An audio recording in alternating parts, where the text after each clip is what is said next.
What's happening, my friend? Hello, Travis. Good to see you, as always.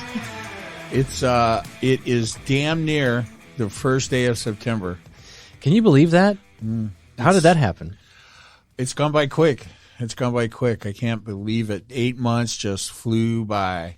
So, yep. I don't know. I kind of feel like I'm on the precipice of kind of starting a few things. You know, I had the first doctor's appointment checkup, a physical I've had in, I don't know, 2 years. I thought you had one last year. Aren't you supposed to have one every year? Yeah. I mean, I'm supposed to see my doctor pretty regular, but I think I got off track with the pandemic, so I had gone into the office mostly for a refill checkup. You know, hey, how's it going? Is everything still working? Do you need refills? And yeah, that was about it.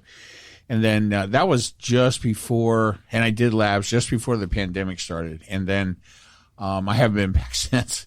So I think around January or February, I had a video call with him. So that was all he needed in order to go ahead and re-up my. They're only good for a year. He can't. Once a year passes, he's not going to refill them without. Do you have anything that's not working? Everything's working. Currently, internal plumbing, external, all working. Bones. Not all of it's at 100%. I guess bones are internal. Yeah. No, I mean, you know, all things considered, pretty good. And then, so this was the first, all around. I mean, we spent a good hour in the examination room with me. So that's a long time. That's a long time for, especially, you can see. Do you get more time as you age? Like, you know how like they only give you so much time, right? And then the assistant comes in. Doctor's 10 or 15 minutes late, and then they come in and they rush you off, right? I mean, if you get 10 minutes, you're lucky. I had a full hour with the doctor sitting in the room. So, did you know that? I mean, did you plan on your end for an hour? No, but I think he had scheduled a little more time because we listed it as a physical. So we didn't do much. I mean, took all the vitals and all that, went over, with medications. I got labs last week, so went over that. And so there were a few things to talk about. I mean, it doesn't get simpler as we get older. That's what I'm saying. Like, I don't think I've ever had a physical last half of that amount of time. No, this was a long one. And I think partially because so I need to see a couple of, it's time to go see like a cardiologist, time to get the, backdoor plumbing checked and all that without going into too much detail. Is that a once a year thing? Well, no. After 60, I think he's looking for me to do that every 5 years. So I need to. And you start that at what, 50? Yeah, 60. I mean, I have no history. You're talking about the ass diddle, right? Yeah. I thought that's 50. Colonoscopy. Yeah. So at 60, I think I had a colonoscopy. So it's been 5 years. So he couldn't actually, it's been so long that it wasn't actually, he couldn't find it in my record. So that's kind of like, it's a computer. So, yeah, so that's all good stuff. And I'm going to go see a cardiologist just because here's how he put it. Hey, let's check on your,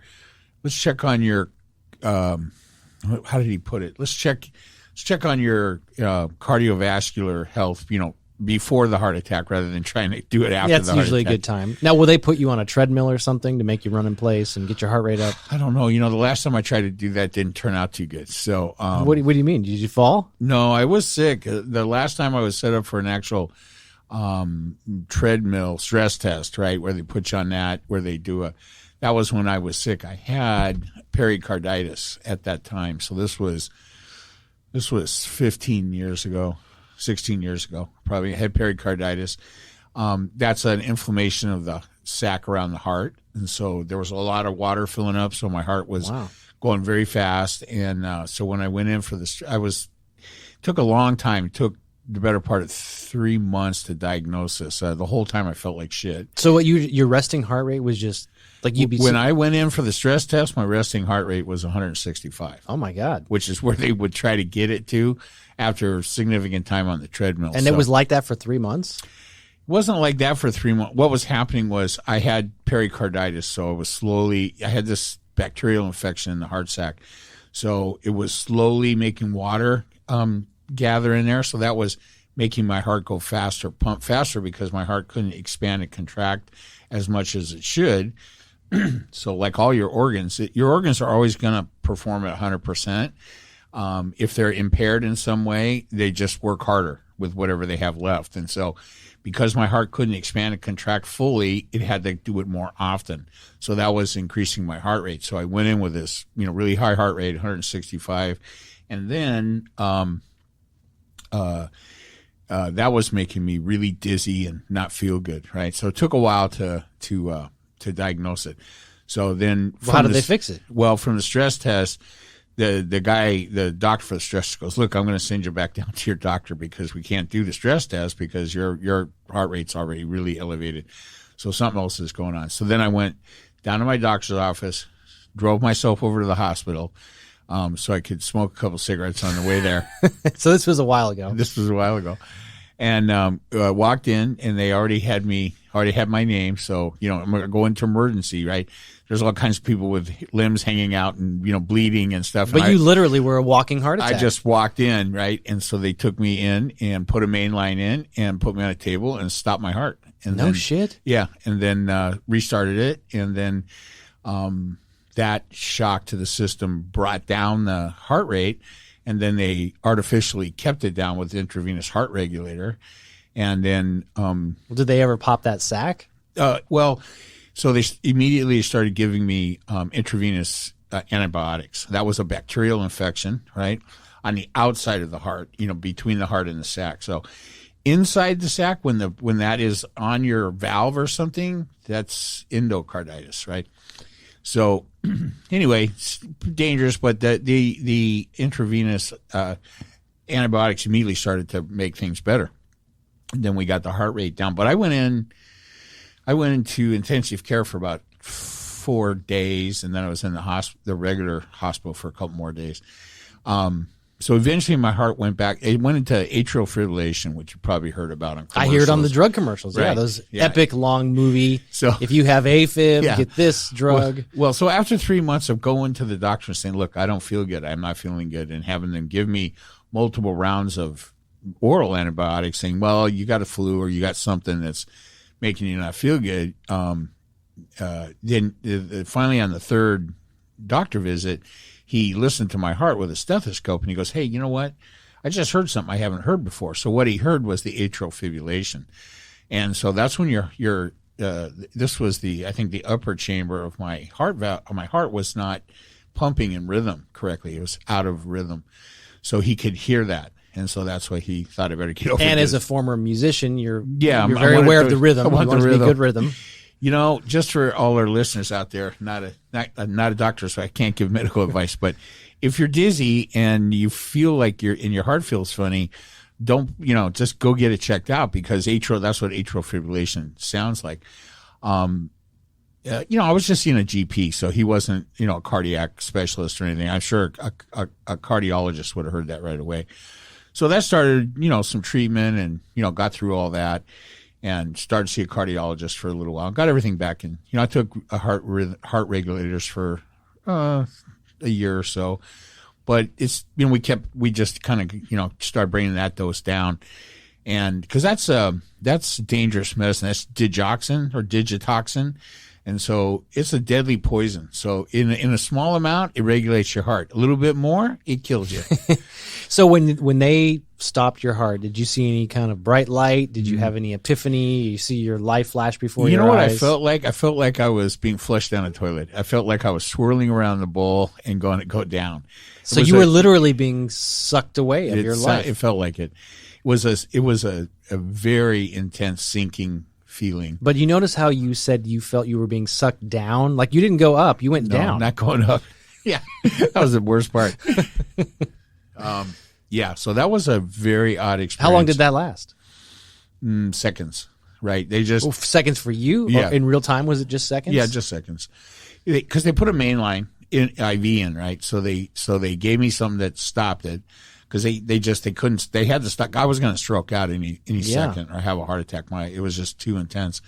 I had a very, very difficult weekend before that. I had went to the doctor on Thursday. He heard the atrial fibrillation. He wasn't sure what it was. He said, "Hey, let's get a stress test so we can figure out what this is I'm hearing."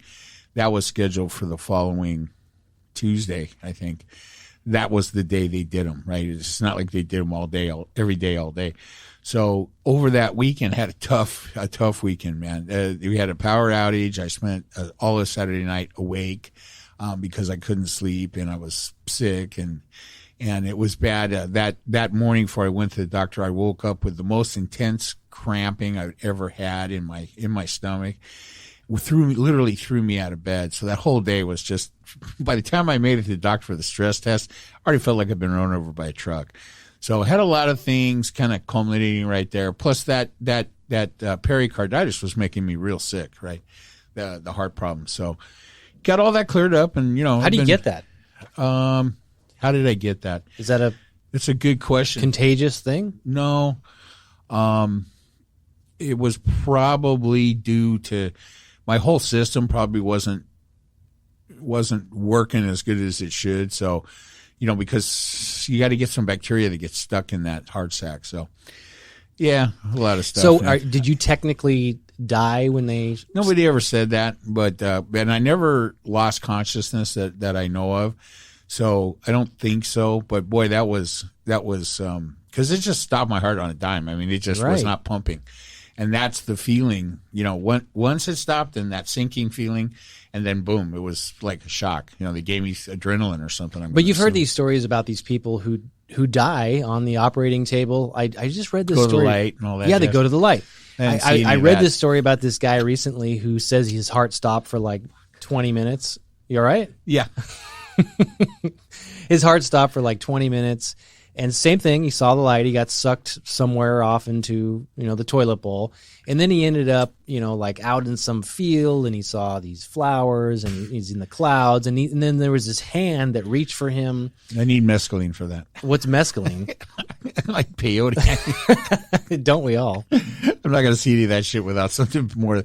Do you think that shit's real though? When you hear those stories, I think you see all that stuff, but I think it's all just chemical reactions in your brain firing off. Like, what's the difference between that and just a dream that you would have at night? Yeah, I don't know. I've never had the near-death experience. Other than you kind of of did. Well, I kind of did, but the only visualization I got was a toilet. I wonder why it was a toilet. Because it felt like I was going around in a circle and sinking at the same time. I mean, it literally felt like someone flushed the toilet and I was going, that was going down. Because I think when your heart stops, I think it's a pretty big, shock to the system. I mean, your heart goes. It's kind of a big deal. 24 hours every second of every day, right? And whenever it stumbles or flutters or does anything, you feel it. And I'm sure people have had racing heart or palpitations or something like that. It all feels like that. The atrial fib was. So that's what I probably had for three months. And it could have been the atrial fibrillation that gave me the infection. Could have started out with that because what happens then is your heart doesn't efficiently pump the blood through it. So that's the kind of thing that can cause a bacterial infection when the blood isn't flushing through correctly. So that's about as much understanding as I have of it. They were about to do endoscopy, right? They're about to shove a camera. What's the thing where they put the thing on your skin and see the baby? The baby scanner. The baby scanner. What is it called again? Oh fuck. I don't know. My kids are old enough now. Yeah. What we know when they ultrasound. Ultrasound. So they wanted to do so you could do an ultrasound from the outside, but then you got flesh and tissue and stuff to go through. They wanted to do an endoscopic ultrasound so they could. Is that when they shove it up your asshole? Down my throat. Oh. Why do they call it endoscopy? That's not the end. As if your rear end. It should be throatoscopy. No. Endocarditis endoscopy. I think they wanted to get it closer to my heart without the outs of the bones and the flesh and all that. So they're going to stick that down my throat. And so the gal goes, here's more personal information you guys don't want. But so I'd been in the hospital for like 4 or 5 days and I was bored to death. And so how long ago was this now? This was probably 2003, something like that. All right. So a while. Yeah, a while. And so the nurse comes in. She goes, "Hey, tomorrow we're going to schedule an endoscopy for you." She brings me paperwork. She goes, "Yeah, you should probably read through this." She goes, "Hey, here's the thing. We're going to stick this thing down. And I thought it was going to be something small, like the size of a capsule or something. Do you think you need to sign a release for a capsule? There was all kinds of, there was all kinds of paperwork. But the way she sold it, right, was she goes, hey, but we are going to give you some really good drugs for this. Right. So immediately that's where I focus on. I'm like, tomorrow I'm getting the good drugs again. And for resale. Like I can pocket these, sell them on the street. So Debbie comes in, my wife, and she's like, so here's what's going on, and you're going to do this endoscopy tomorrow. But hey, they're going to give me the good stuff because I don't know why. She goes, well, because they're going to shove something down the size of a microphone down your throat. She goes, that's not going to feel good. So stop being so excited about the drugs and try to understand that this ain't going to be fun. And so that sucks. So the story goes that night at about 11:15, I had sort of been asleep. I was in telemetry. This was not intensive care, but this was a telemetry room. So they were checking on me once every half hour, and then I was wired up. So sleep wasn't great the whole time. So about 11:15, I woke up and I felt very different. And I told the nurse, I go, hey, I feel different. I feel better, sort of, but different. So she did some checking. She goes, it sounds like your heart's in rhythm. Your heart just popped back into rhythm, and that's why you feel better. I'm like, cool. Can I get out of here now? And she's like, yeah, here's the thing. It's got to stay in rhythm for 12 hours before we can consider this a win. So then we started monitoring it, and it never went back out of rhythm. So the next day, after 12 hours had elapsed, the next day around 1 o'clock, I got discharged and was able to go home. It was good ever since. I took heart regulators for a little while just to make sure. What did you do with the drugs, the good drugs? Yeah, here's the thing, right? Well, I never got them. Oh, you never got them? No, because we never did the endoscopy, right? Because that was like, hey, you've been out of rhythm now for like 6 days, so we need to see what's going on. They were thinking it was going to be more serious, and it popped back in on its own. So no microphone down the throat, no good drugs to go with it, none of that. Yeah. So, yeah. Why do you think when people, I just go back to this idea of you going down the toilet bowl, mm-hmm. Why do you think people, the stories that we hear anyway, are for people who have those experiences when they're, we say deathbed, but it's like hospital experiences, who have died on the operating table and then they come back to life. Yeah, I've seen a zillion of those things on TV. Right. Stuff, like right? Why not just, when you have your dreams, maybe do you ever had a dream where you died in a plane crash and got eaten by sharks? No. Is that just me? It's just you, buddy.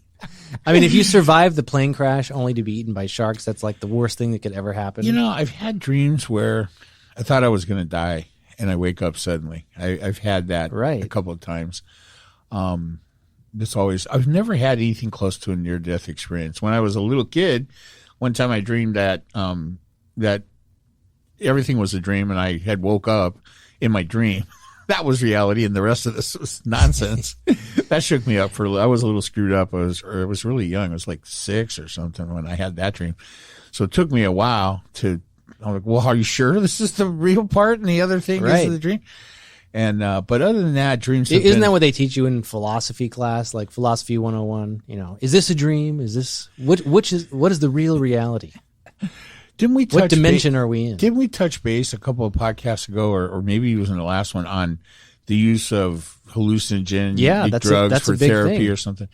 I don't think we talked about it on the podcast. I remember thinking I wanted to tell you about this or ask you about this. Did you ever read the Don Quixote? Let's see, what is it? I've forgotten the title of it now. Shoot. It was the series of books about the writer that goes out with the Indians and takes mescaline and goes on this whole Don Juan Carlos or something. No, I haven't read it. I'll find the name of the series. It's been such a long time since I thought about it. So it was cool. I think I was just graduated high school, and a friend of mine turned me on. I bought all the books, just like 6 of them or something. I read them all, and when I read them, I thought it was a true story. So I'm like, wow, I can't wait to read this, figure out where this place in New Mexico and go is, there, yeah, and go right.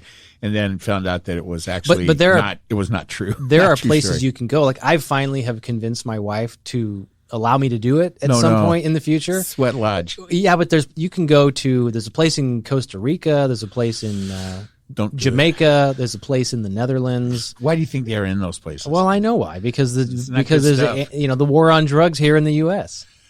Well, the way I understand it, there are places you can go. You can take some. But here's the thing: you don't appropriate their culture. Okay, that's what I'm going to tell you.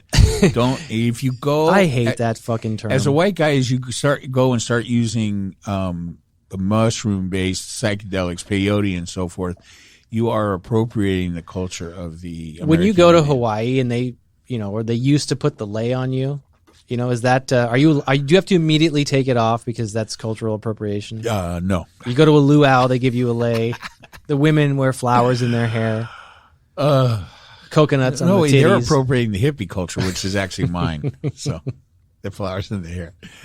Oh, that stuff's so interesting. Would you ever go off to a psychedelic retreat? I don't think so. No, not now. I mean, I might have when I was younger. The psychedelics were never my thing particularly. I didn't want to. I don't know if this is true or not, but I did worry about the idea of flashbacks. Anything that affect here. My big problem in life with all types of drugs is that, or alcohol, has been control. Right? It's just all about control issues, like it is for everybody that develops addiction problems. And so, it's funny how this worked. Kind of ironic. The reason why, because they were around, I could have got them. I had friends that had them and stuff. There was plenty of LSD around when I was a kid. I never took it because I was afraid of being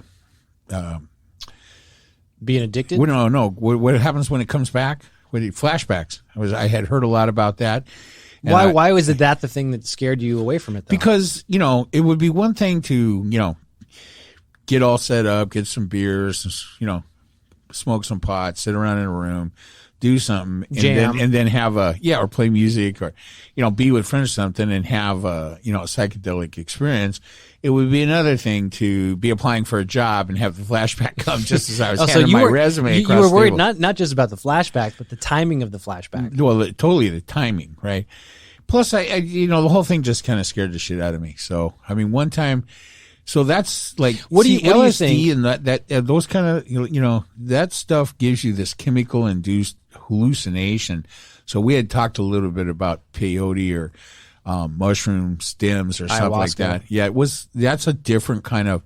It's not full blown. It's more like augmented reality than full blown hallucination, where you with that kind of stuff, you don't see stuff that's not there. You just see the stuff that's there in a different way, right? Like.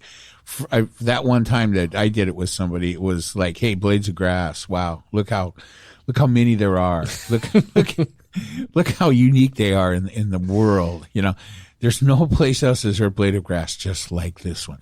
So that's different than seeing shit that ain't there, right? And that's a whole different thing, right? And that didn't seem fun. But does it give you any confidence? I mean, you always say, "Hey, you're not a doctor," but you have a lot of life experiences. You've had a lot of medical experiences by way of ailments and everything else as you've aged.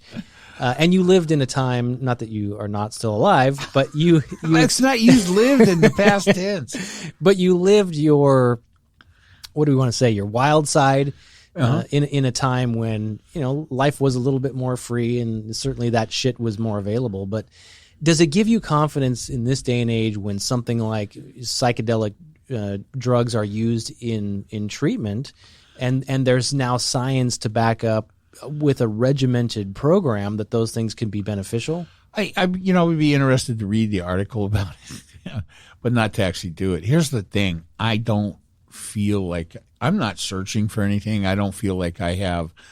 I don't have any deep psychological problems. That need extraordinarily experimental treatment. I'm not schizophrenic. I'm not psychotic that I don't think any of that kind of stuff. So I do understand that there may be some benefits to it for those kind of, especially schizophrenia and stuff. There may be some treatment for that. And that's good. I mean, I would have nothing against that, but for me, no, I'm not interested in doing it. I mean, I don't want to. I don't want to give myself some mental impairment now. Well, how do you know it'll give you a mental impairment? Because listen, everything. I mean, it might rewire you and make you sharper. My sister said something the other day that stuck with me. I asked her via text. I said, "Hey, how are you doing?" There was a COVID scare. The grandkids, their school sent them home, and everybody was in quarantine for a little bit. And she sent me a text and said everybody was okay. The tests all came back negative. And I asked her, "How are you?" And she goes, "Well, the machine's getting old." And so something like that. And so that kind of stuck with me. That's just, especially going to the doctors. I mean, I've had 3 implants over the course of the last year. I feel good about that. That's going to allow me to eat better, eat more, more vegetables and things that require actual functioning teeth, unless you want to puree everything, right? And that's good. And, this doctor visit today will start a period where I'm going to see a couple of other doctors and just see where we're at on things that are just normal part of the process. At 65, I feel lucky. I know a lot of people a lot younger than me that have had heart attacks or strokes and died already, shit like that. So my doctor made a lot of sense today when he goes, "Hey," just kind of out of the blue, he's like, "Hey, maybe it's time to go see a cardiologist. How long, have you ever seen one?" I told him the story about how after I had the atrial fib, I saw one for a couple of years.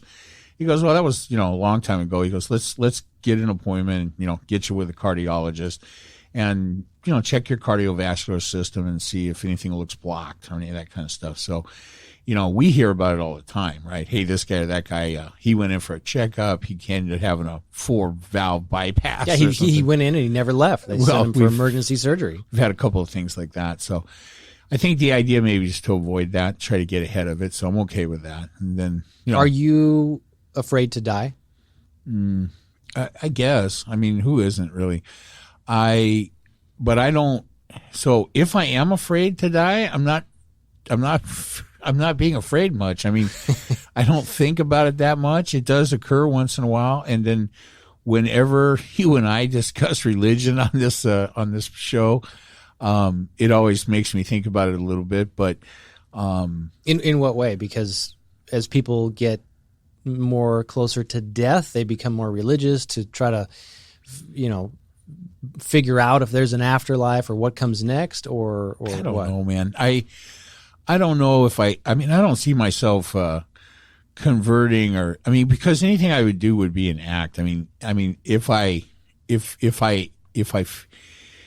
start to feel closer to death, or I get diagnosed with something that means death is more imminent than might otherwise be, I can't tell you how I'm going to react. I mean, I would hope that I wouldn't revert to some kind of cheesy, "Hey, I believe," and all that, because I just don't think it would be real. What religion would you choose? I had a friend that that converted to Catholicism because his wife wanted him to, and I know a lot of people who've done that too. She was very pious, right, and so he's going to convert. But here's the thing, right? He lied to her, and she only knew about one of the 2 divorces he had already had. So I thought you can't be divorced at all. So you guys can't see it, but my eyebrows are going up and down. So they went to the priest. This is the full Catholic thing, right? They go to the priest, and so here's how it works in the Catholic Church. You have a divorce, you want to get married, you go to the priest, you give him a bunch of money, and if you give him enough money, he makes some hand gesture and your first marriage is dissolved. Yeah, but even then, can't you not get married in the church? Well, then you can get married in the church, but it takes a significant contribution to the priest of your choice. What's the favored currency? U.S. dollars. Okay. Not Bitcoin. This is but here's the thing about this. This is why I bring that story up.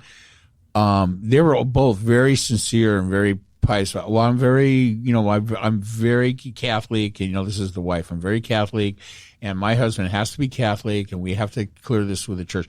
So I understand that the church Catholic Church provides a way to annul one previous marriage. But here's the thing.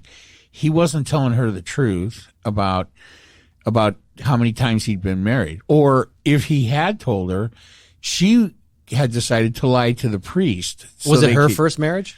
Was her first marriage. do think she knew about it. I don't know. I never ratted them out to her.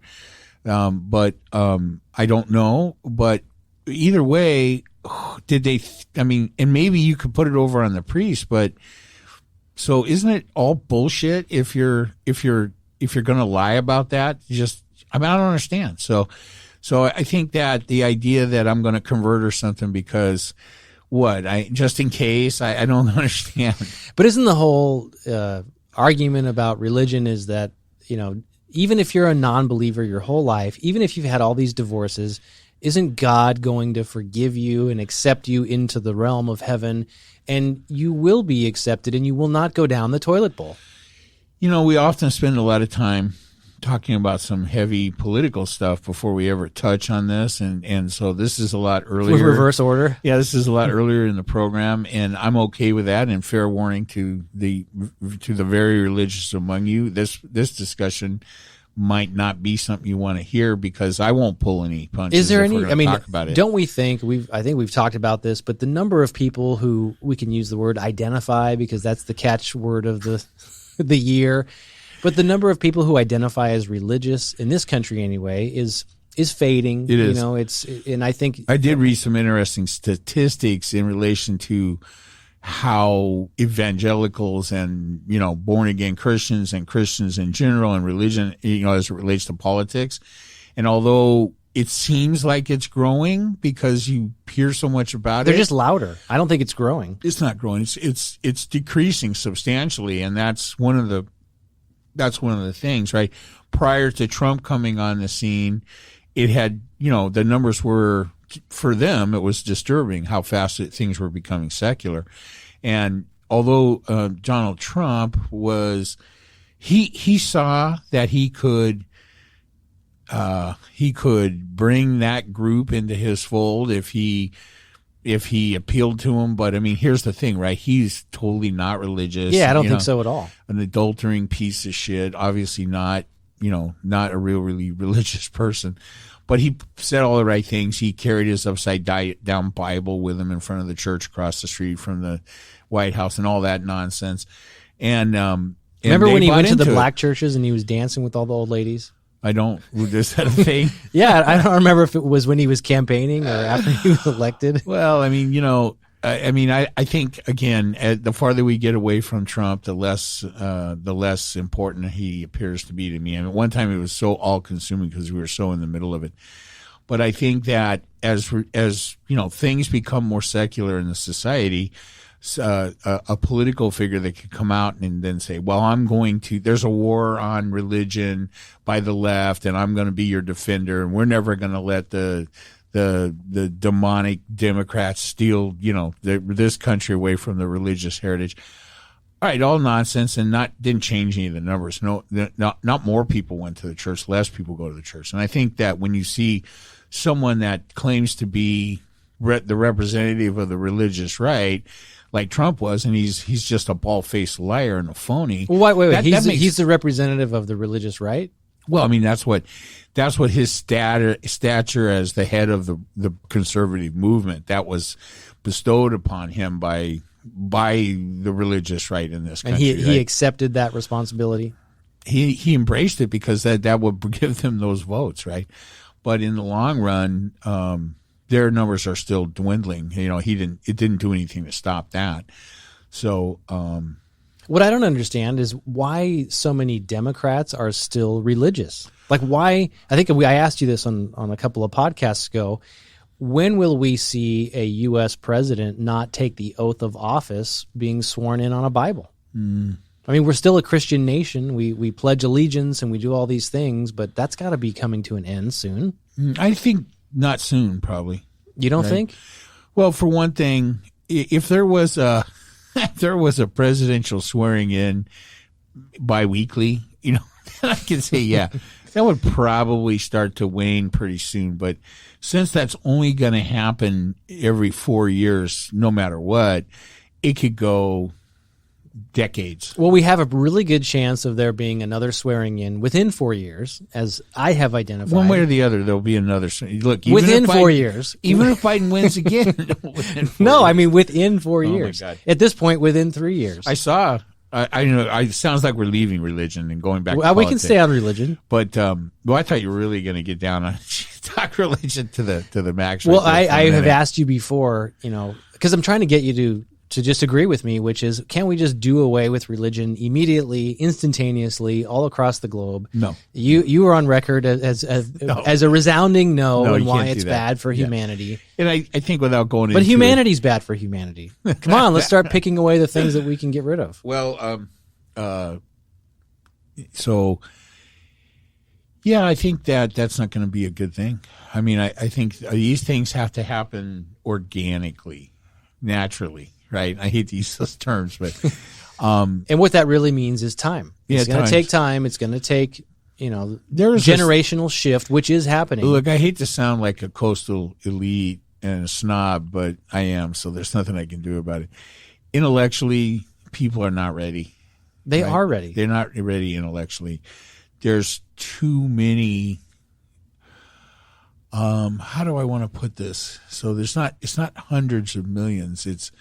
It's tens of millions, hundreds of thousands, I guess, hundreds of thousands of people that need organized religion for a variety of things. But why do we need them? And that's just in the United States. In the rest of the world, the intellectual capability to function, for societies to function without the existence of organized religion, probably just is not there yet, right? So I mean that's the real reason why I don't think it would be good.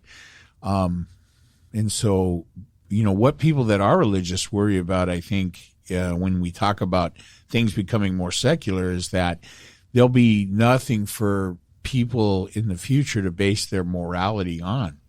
Without religion, no one will have any morality. And I don't agree with that. I don't agree with that either. Yeah. I think that is, that would be a failure of humanity. That would be a failure of our growth and evolution to figure out that, hey, we can do good things and we can behave morally and act together and come together as a society without the shroud of this, fake floating man in the sky. I think it's a statement. I think it's a statement by religious people about the human race, about their. I think it's a damning statement about their ability to develop morals without religion, right?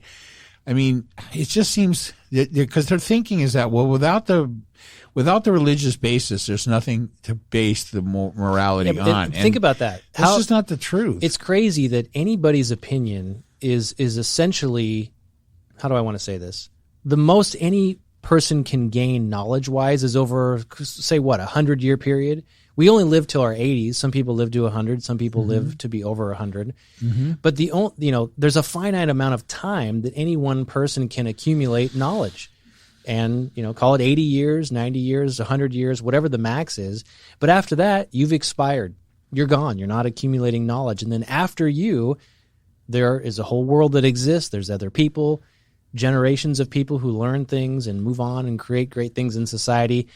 And the guy who's down the toilet bowl, he doesn't know what's happening, but the society evolved. So human beings, unlike almost all other types of life on this planet, I don't want to start a debate in the middle of a debate, and call everybody animals, but human beings are the only form of life on this planet that significantly pass down acquired knowledge from generation to generation. Yes. Crows pass some knowledge down. Yes. But crows, what have we identified that's important about crows and any other animal species on this planet? Well, if you establish with a group of crows that you are bad for them, then they somehow they have the ability to pass it down to their offspring. But what they're not passing the crows on, off, they will screech at you for multiple generations. That is true. But what they're not passing on is the knowledge of how to put a man on the moon. No, so they're not, and neither for a couple of reasons. Yes, any other One, animal they don't species. have that knowledge. Oh my God! Sorry, I had a little first aid issue there. No worries. What are we talking about? The crows or what? Well, how do we ever figure that people are going to give up on religion? I think is where we're really going with this. Or it seems like from generation to generation, people are less religious.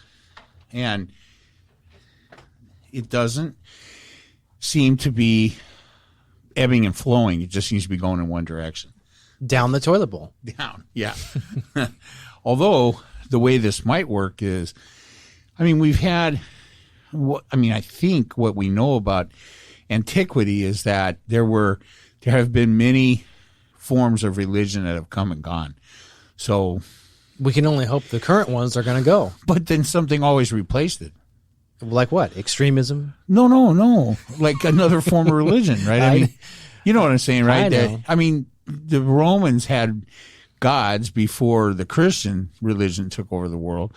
So, and then, so I mean, it's like there's some innate need for this. I mean, I think we all know what the need is, right? People, because we started, your first question was, are you scared what was it? Are you afraid to die? Are you afraid to die? Yeah. And everybody is. That's, I think, why these religions survive. Yeah. Yeah. I mean, I've had religious people recently tell me, well, I'm not religious because I'm afraid. Okay. Well, then why? Because everything that this group or that group of people told me makes sense and blah, blah, blah. So, here's a common refrain that I'm hearing now in society. Hey, I do my own research. I got to send you something. Somebody emailed me a meme about that. Exactly. Yeah, I do my own research. I do my own research, and there's the whole really, you do your own research, huh? You've done this. You've talked to this scholar. You've done this critique on this paper. Blah blah blah. No one does any research. They Google it. Right. That's the research. That's the research. Or they researched it by going to their social media. They repeated something else somebody said, and that's their research. And likely they went to some source that was already the way they believed. Yeah, it's a false narrative to start out with, right? I mean, what can that possibly mean? I think all of us would like to think that we're free thinkers and we're not getting our opinions from our little information bubbles that we're in or whatever. Oh, by the way, I did read that entire article you sent me about why are people so angry. And just for the information for the listening audience, they totally blame Fox News for everything. So I always try to make sure I send you the articles that we're talking about. And was that what the title was? Why are people so angry? Why are Americans so angry? Why are Americans so angry? Yeah. It was a lengthy article, and at the very end, they literally say the problem is Fox News. So I sent it to you. I said, hey, much like the chiropractor that could have told me at the beginning of the hour-long thing that he wanted to sell nutritional. So did I fill you in on that? Did I listen to the end of that? You did. Okay. So, to pick up where we left off on this, I listened to the other half an hour of the anti-vax person. And this guy, not really anti-vax, to be fair. He theoretically was because, hey, why limit your potential buying public? He was talking to people that have already gotten the vaccination, were thinking about getting the vaccination, or were adamantly against it. And so what to do if you've already got it, what to do if you haven't got it, and what to do if you're on the fence. And so funny, he never mentions the word vaccine because then he would get a anti-information. What does he call it, the jab? Just calls it the thing. Why can't he say it? He doesn't want to say it in this hour-long YouTube video because YouTube will put a COVID information sticker on it or pull it off altogether. So as long as he doesn't mention anything about it specifically, then they won't do that. So, but here's the thing, right?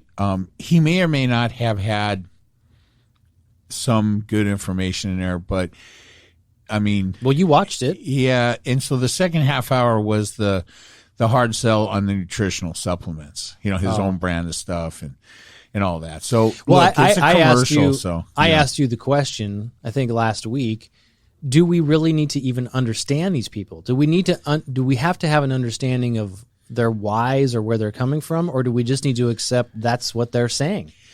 So did this guy give you any insight as to, did you learn anything? Did you understand these people any better from watching this video? Not really. I mean, here's what I think I took away from it, that for some people, this guy, this particular person, in his quest to kind convince you that you don't really need to take the vaccine, that you could protect yourself in a more healthy way by using. And again, he's like, hey, you don't have to get these from me. You can go get this on your own. But I do happen to have all this stuff packaged up for you if you need it. So that's all fine. And buy one, get one free. Yeah. So, well, the deal was 50% off. So I'm offering it to you, to our family of listeners for 50% off. And he can't, is he saying that as a cure for COVID? He's saying that you would be better off to protect yourself from getting COVID by taking his supplements versus getting the vaccine. Because rats are only drawn to garbage, right? So they don't. So if you have an open cut, so here's the thing: if you cut your finger and you leave that wound open and you stick it in a garbage can and you get it all kinds of germs and shit in it, then it gets infected. If you don't do that, you're the garbage can or you're the receptacle and you don't let all the rats in stuff. So the way you do that is by taking nutritional supplements, and he's got does he have an understanding? I don't even know. I mean, he's a chiropractor. He has no. Does he ever answer that question? Does he ever say, hey, I know what you're thinking. Why am I watching this video about a chiropractor telling you how to fend yourself off from COVID by taking my supplements that are half off? Why would you trust a chiropractor? He's in the guise of a lifestyle, health food kind of nutritional supplement.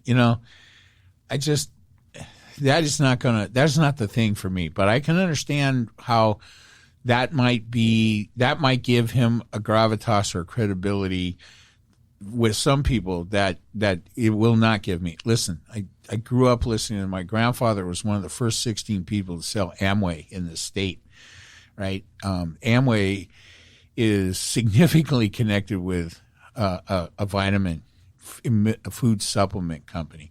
The whole fucking thing was a scam from beginning to end. And these are just offshoots. It's just this continuation of the same old thing. So I'm not a believer in nutritional supplements and things like that.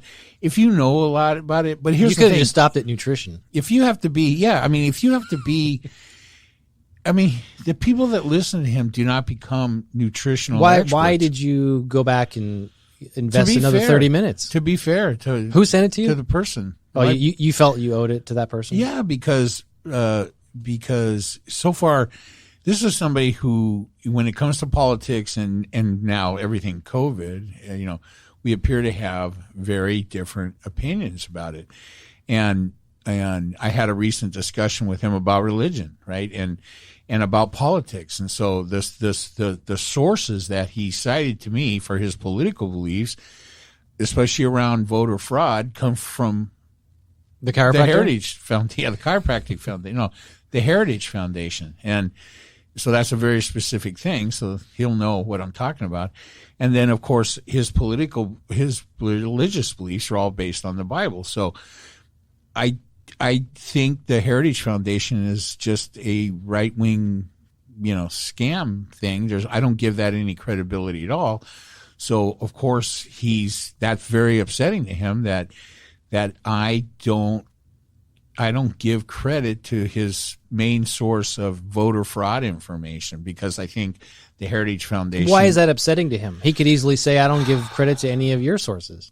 Well, I mean, he doesn't, but I'm not citing that kind of. First off, none of my political views come from one place about anything, right?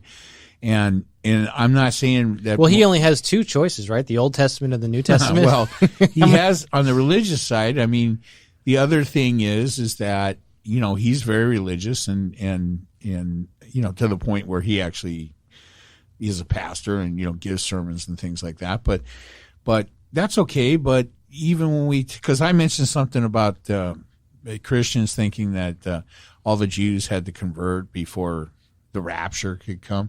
And so that got us talking about that, because he took issue with how I stated that.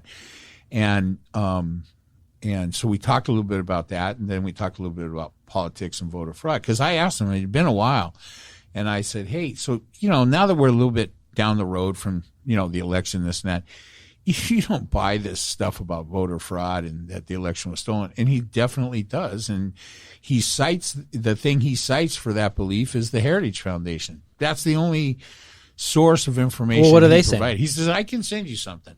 So we'll send it to me. So when he sent it to me, it's the Heritage Foundation, which is just, that's not a credible source of anything. So, but he did provide a source. He did. And that's what, I think that's why it was upsetting to him and frustrating for him, because first we argue about the issue, like, hey, there's no voter fraud. That's all hype and nonsense on the right to promote, to try to suppress the vote so that, Republicans have a better chance of winning elections. And he's like, no, that's not true. There's actual voter fraud, and it's ripe. It's all over the place, and the election was stolen. I'm like, where are you getting your information about this? Well, the Heritage Fund. I can send you sources. Okay, send it to me. Well, that's kind of a good, I want to talk about this other article too. That's a good segue, because even the evils of Fox News early on in their defense were saying, hey, where's the evidence that Trump is citing about this voter fraud? The funny thing about this is that you and I, one of the earliest topics, and we've talked about this before, or recently cited it, that you and I started to talk about in relation to politics. We didn't just start out going, hey, Republicans are the devil. No, Democrats are the devil. That's not how it started out. You were more or less, you were telling me how you were disappointed with mainstream news and right. CNN and MSNBC and whatever, and Fox News for that matter, all of them, that it wasn't news, it was opinion and stuff like this. And that was all before the Trump thing started. Then, of course, Trump did a huge disservice to the political process by coming in. And, guys, everybody listening, there's nothing new under the sun. I mean, his bullshit about news was that it's fake news. That's just every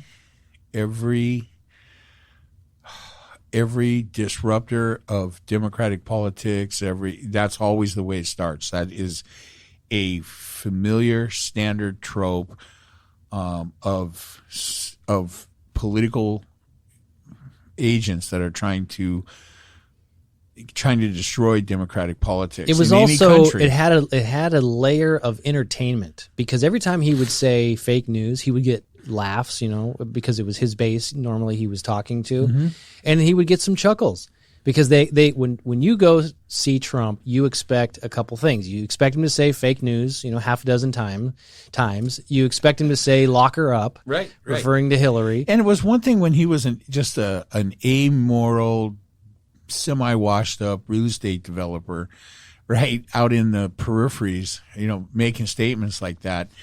That was one thing. But when it starts coming from the president of the United States, that's a different thing, right?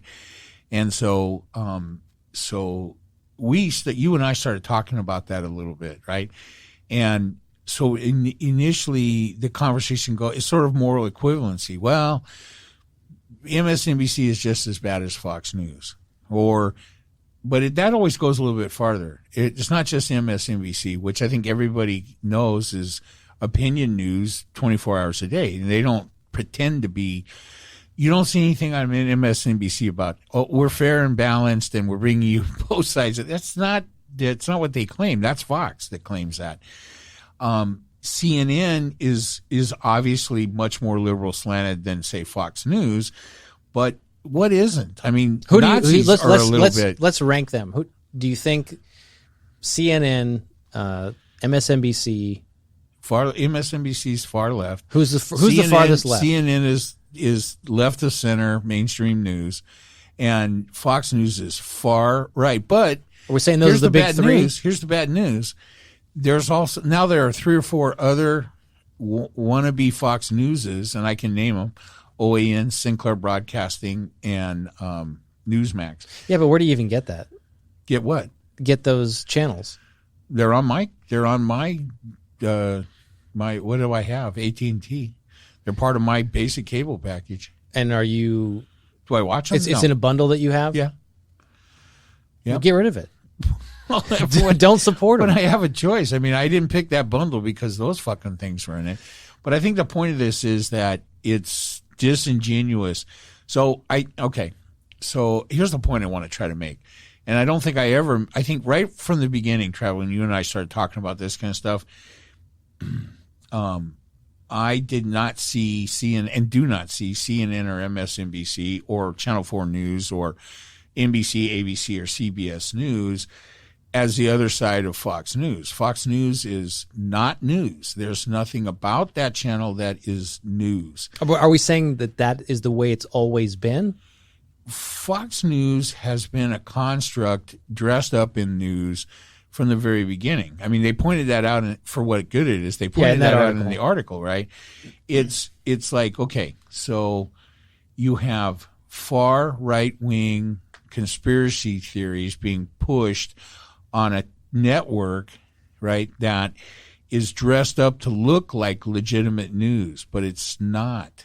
And it never has been. I wonder, what would it say Fox News has been around since the late 90s? Is that what it was? Yeah. I mean, this is the, Fox News, there's these people, right, that are, so there's Roger Ailes, there's, I forget, I don't have all the names. Karl Rove, the big Republican operative that drove the Bush administration, big part of that operation.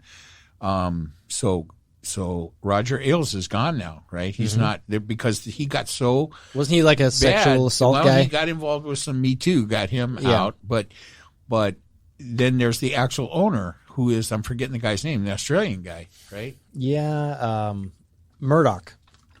Rupert Murdoch, right?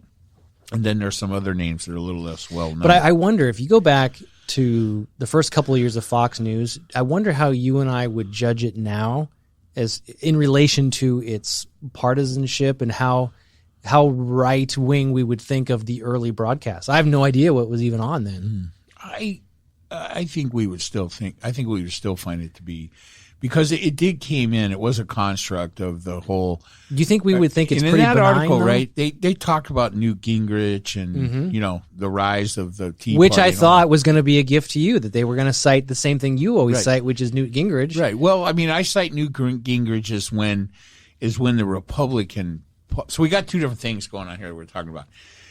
The right wing news situation and how it's been put out there by the right as, look, we're just, it's because it's not like just the other side of the story from mainstream news. It's not. It's more than that, and it's been more dangerous and it's caused a lot more harm. I'm not saying it should not have been allowed to be there, but we need to recognize it for what it is, right?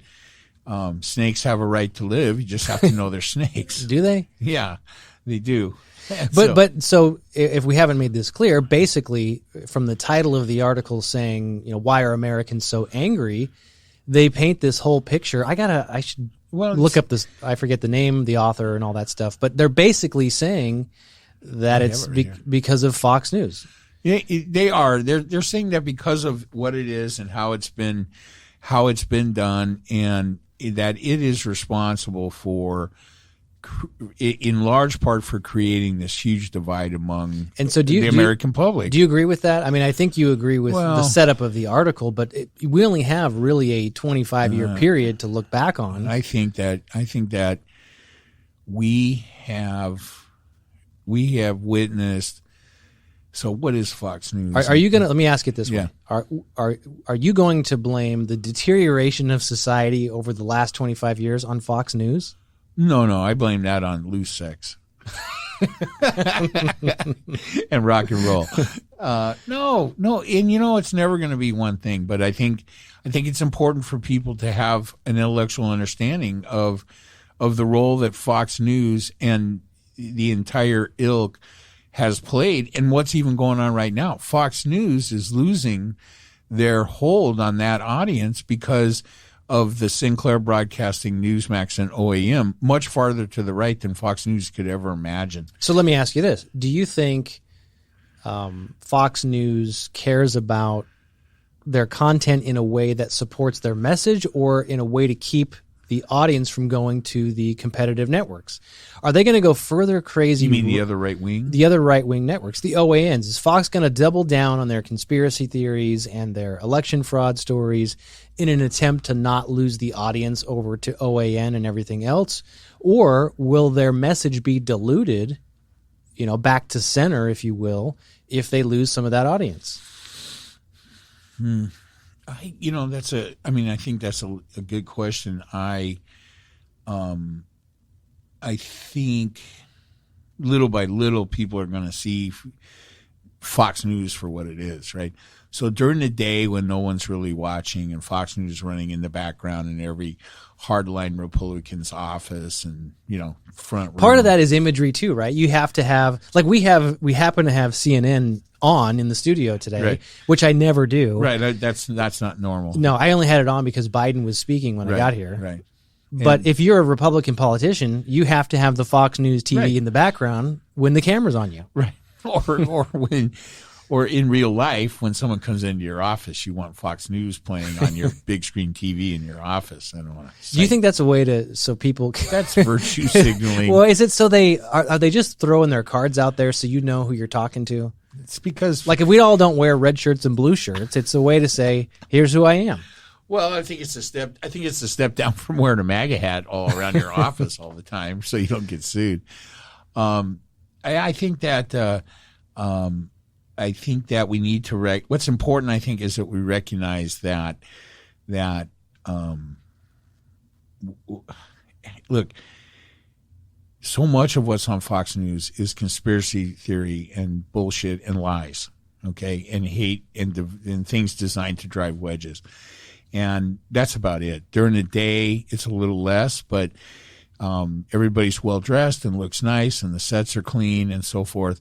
And then at 6 o'clock or prime time or whatever you want to call it, the real whack jobs come out, right? The Sean Hannitys, the people during the day just kind of report things, and it all has a right-wing slant to it. And anytime they get a chance to report, something negative about Biden or the Democrats or whatever, they do, but it's not constantly, supporting the big liar, voter fraud, or this or that. Is that the big message for them on the right now?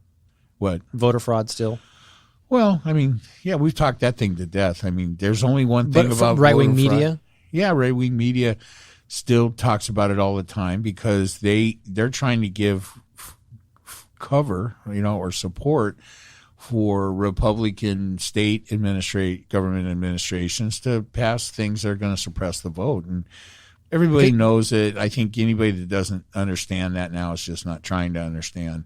The big thing I see is just this. Look, I know you understand. You just don't care. You're like, hey, if I was the Republicans, that's what I would do. But I'm not a Republican. I'm an independent, so I don't have to do that. Well, I'll remind everybody. If I want to win, then I should convince people that the Democrats cheated on the last election, and that will allow us as state governments to pass voter suppressive laws that should never be passed. I still am undecided how I feel about that. In other words, do Republicans actually believe that there was voter fraud, or are they just is that their tactics? No, they do not believe it. Okay, let me clear this up for everybody. They don't believe it. They all know that it's just a rallying cry. It's just a hose job so that they can pass, so that they can get away with passing legislation that will suppress the Democratic votes in their states. Does that make you feel better, though? That means they're not do with security. But that means that they're not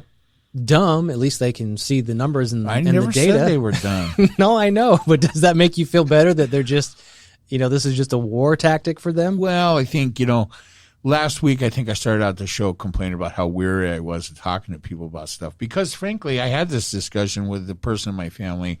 And this is how kind of it started. I'm like, well, we're far enough down the road. I get that you were all caught up in it when it was happening, back around Christmas time. And, you were like, hey, you'll see all the voter fraud information is going to come out. Just wait and see. Well, of course, it never did because it's non-existent. And it never will because it never happened. And so 8 months down the road, I asked him, so do you feel a little less vehement about that? Do you understand that was? Are you sorry you asked that question? Yeah, because he totally throws the Heritage Foundation up. And so, was there any So now I know for him, unfortunately, he's a true believer, right? But he's not the typical Trump right-wing conservative Same with religious people, right? He just has faith. He has a faith religious that person is too, and so I've come to the conclusion that it's not relevant whether the Heritage Foundation is a reliable source of information or not. For him, it's faith for him that's the story. He needs answers for why certain things are fucked up in this society, and that's one of the answers, because Democrats and the left and the liberal side of society is ruining things, and so he needs to be on there's a lot side. of truth to that. I mean, it's funny. My doctor says to me today, so it was a long appointment, like I told you, right? And so you didn't ask if he listened to the podcast, no, right? He asked me. He goes, so he's writing some orders. He's on the computer. He's 75 or something. So he's like I don't think he's the fastest on the computer. And he's kind of like, so what do you think about, the political situation? I'm like, wow. Red flag, don't answer. Really? I go, well, Doc, I go, hey, I go, here's what I think. I think that it's not a good idea to have a political discussion with your medical provider or your food server, because is that what you told them? Yeah, because the last time I did this, I told them I had a podcast and they fucked my teeth. I did tell him I had a podcast, but he didn't seem overly impressed on that. He didn't ask me what it was called or anything like that. How I find it. He did tell me, though, it did come out in this minor conversation. I said, look, the main thing I'm concerned about is the huge divisions that these kind of issues are causing in our society. So we did talk about that a little bit. He told me his best friend is totally liberal, and so they don't talk about politics or religion. They must have at some point for him to know that. Yeah, I said, so how do you guys? He goes, well, we socialize together. We're good friends and everything. We just don't talk about that stuff. And I says, well, but can you guys joke about it? I mean, do you give him a jibe? Well, yeah, we give each other little jibes all the time. And I said, well, that's very similar to my associate on the podcast. We're diametrically opposed on a lot of things, but we don't let it get personal, and we can certainly kid each other about it. I go, he's always telling me shit like, oh, well, that's the Dems, doing something or other. That's how they are. They're always trying to destroy society or something like that. And so it was an interesting conversation, but I did for sure tell him, I go, look, I don't see the upside for me on getting into a political discussion with anybody that serves me food or provides me medical care. It was after he performed the exam, though, right? It was, yeah. But, it was just talk. But he hadn't delivered the news yet. The news about what? If you were going to live or not. Well, I'm going to live. Yeah, that's the good news. I'm going to live long enough to pump some money into some other doctor's coffers. So, I should be their favorite patient pretty soon. I think for him, a lot of that is around like Medicare and stuff, right? Yeah. Medical health insurance and things like that. So I think because I told him, I says, well, I go, Doc, I wouldn't surprise, I mean, he told me he was on the more of the conservative side. And I said, well, that doesn't surprise me. I mean, for how you look at how medical services are going to be provided in the future and the political nonsense around that, I go, I would understand that you would probably not be, a big fan of how Democrats in general look at healthcare, and how it should be provided. So it was an interesting but limited discussion, right? So I just think that I have had to think a little bit about our podcast last week. Made me do a lot of thinking about the situation, and the people that are so far right, so far politically, are sucked up in this voter fraud nonsense. But I do think, Travis, on a serious note, that most of the people that are not Democrat, I don't know how to put this, most of the people that are espousing voter fraud stuff know that it's a smokescreen to provide cover to allow for legislation to be passed at the state level, especially in red states, where legislation can be passed that will suppress the vote. And I think they don't care. So let me just. They don't care. Here's my reaction to that, though. It's a problem. It still is a problem, but it's almost better if that is what the truth is, because then they think there's fraud. Yes, because then that's just not looking at the data. That's not accepting the truth. If the truth is that you see that mathematically there was no voter fraud, and you just you understand that, and you lie about that in an attempt to get what you want, like anybody who tells a lie does. I guess that's still an evil, but I'd rather have that than people believing that there is voter fraud because they misinterpret the data. For what it's worth, I don't know why I think that way, but I think it is a complicated issue, and I somehow understand what you just said about it. As you were banging your head on the microphone. Well, it is an interesting issue. I mean, I think that probably what's going to happen is it doesn't appear to me that we're when I say that, I mean Democrats are successfully heading off these state legislatures from passing this kind of legislation. It doesn't appear that we're going to get anything done at the federal level in Congress or the Senate. I think that the calculus has been done by the Biden administration and by the Democrats that are barely in power in both houses, right? That, hey, guess what?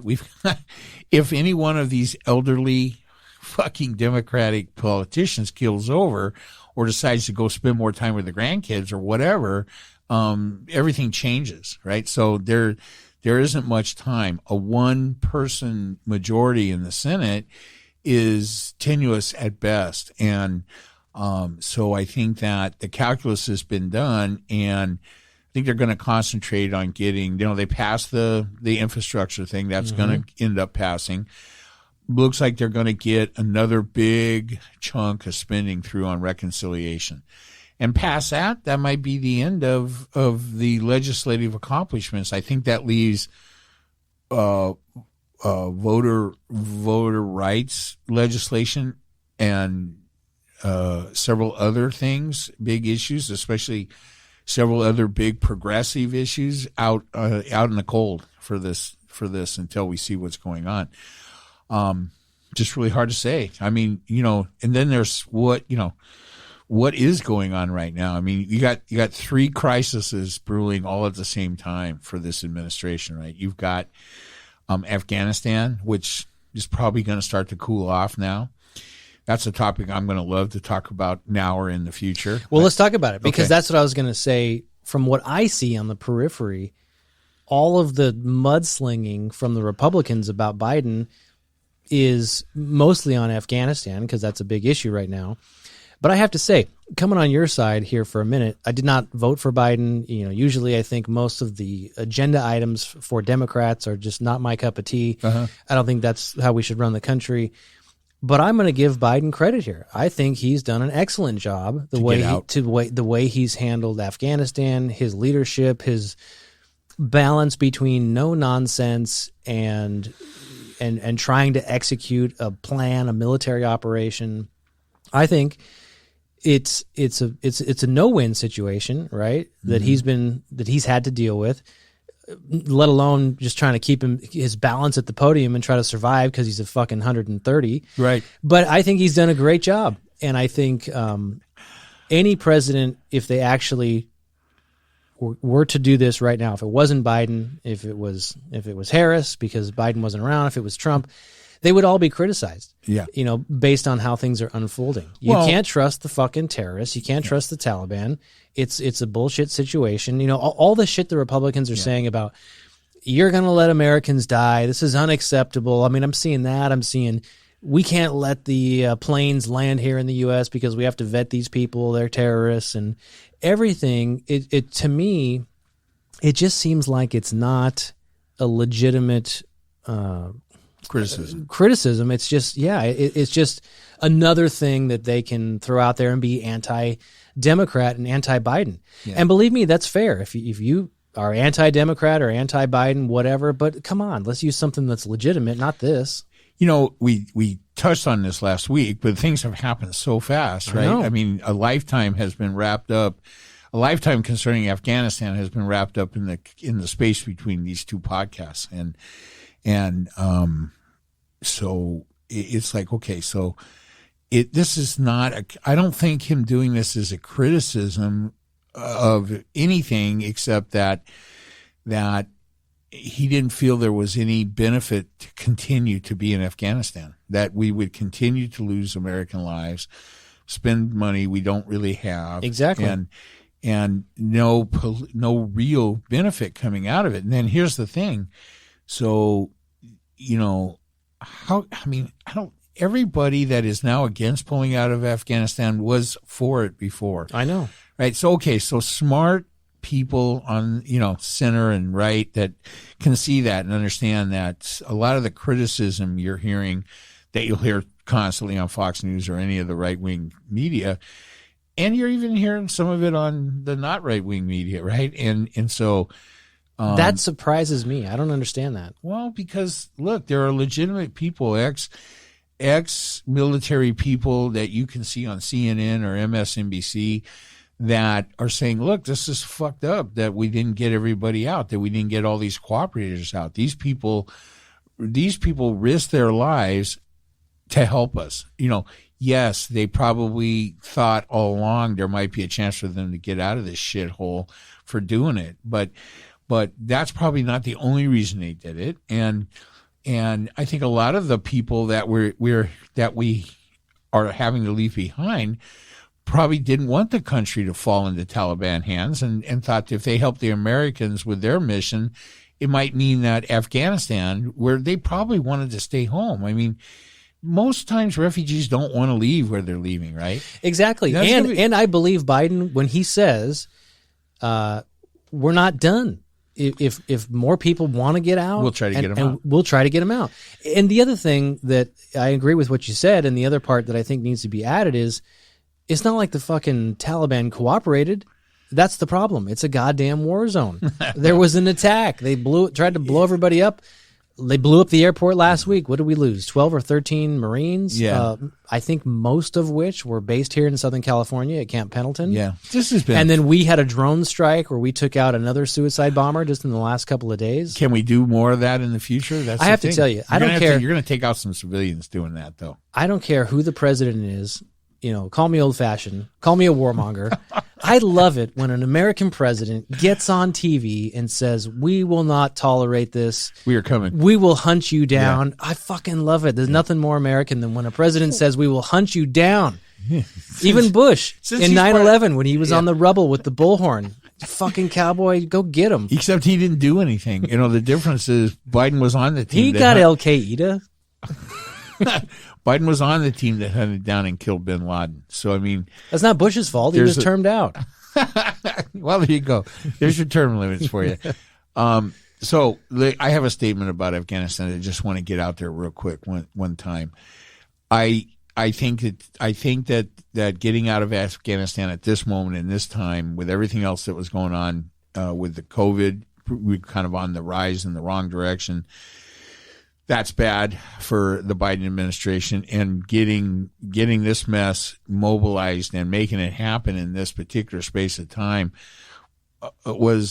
obviously it was. I mean, he knew this was going to cause his approval rating and everything else to go down. And frankly, all the presidents before him in the last 20 years, including Obama, would not make that political sacrifice to get this done. I think Biden possibly doesn't care about his approval rating in a good way. He wants to get things accomplished that he wants to get accomplished, that he thinks are the right moves for the country. He very much operates. Here's what I'm seeing. He's very much operating as a one-term president. Yeah, right. Everything is not about how do I survive 8 years total. He's more aggressive in the first term than you would normally see because he's operating as a one-term president. I think so. I mean, I think if his health holds up, he'll stay and run again. But so I don't think that that's the plan. I don't think his plan is to opt out. But I think I think he's willing to do things that will have a political cost that might make it harder for him to be a two-term president.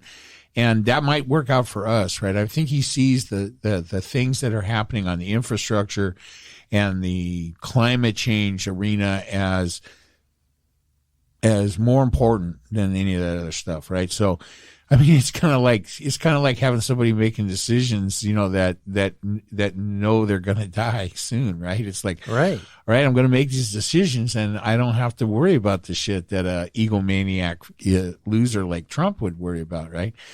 Trump could have got us out of Afghanistan. He was certainly critical of Obama staying there, and then certainly said in his stupid, campaigning that he was going to end it. But the chicken shit motherfucker did not do it. What do you know about this? Something he signed for a May 1 extraction date that Biden referenced that he inherited that we were. Yeah. So what was the deal that Trump made? Here's what I think about Trump administration's negotiating with the Taliban. They purposely put together a pile of shit for the Biden administration to deal with. I think that was done on purpose. No other reason. What was it done after the election? Well, I think it was done last year, right? Why would they do it if they thought they were going to win? I don't think they thought they were going to win. I told you all along through that whole thing, Trump was losing. I went back and listened to our. By the way, this is the 53rd show. I think it is. Right? Yeah. But our first episode aired 1 year ago tomorrow. Oh, well, congratulations to us. I didn't even realize that. Thank you.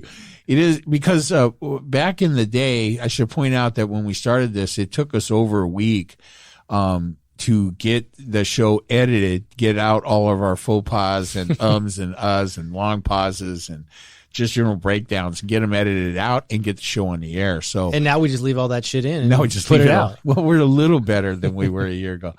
And so now we can record the show today and put it out this afternoon. Well, congratulations to you. And happy yes. Yeah. But so you think that Trump made a bad deal on purpose? Because, I mean, that just seems... Yeah, because here's for him, even if he was going to win, he wasn't going to pull us But what was the significance of, I heard Biden reference a May 1st deadline that he thought he was bound to by what the prior administration agreed to. I heard something about that, and I think that was probably part of the negotiations, with the Trump administration and the Taliban. I mean, negotiating with the Taliban in the first place, it's just, there's a lot to this, right? We're hearing things now that I'm not sure everybody was aware of, right?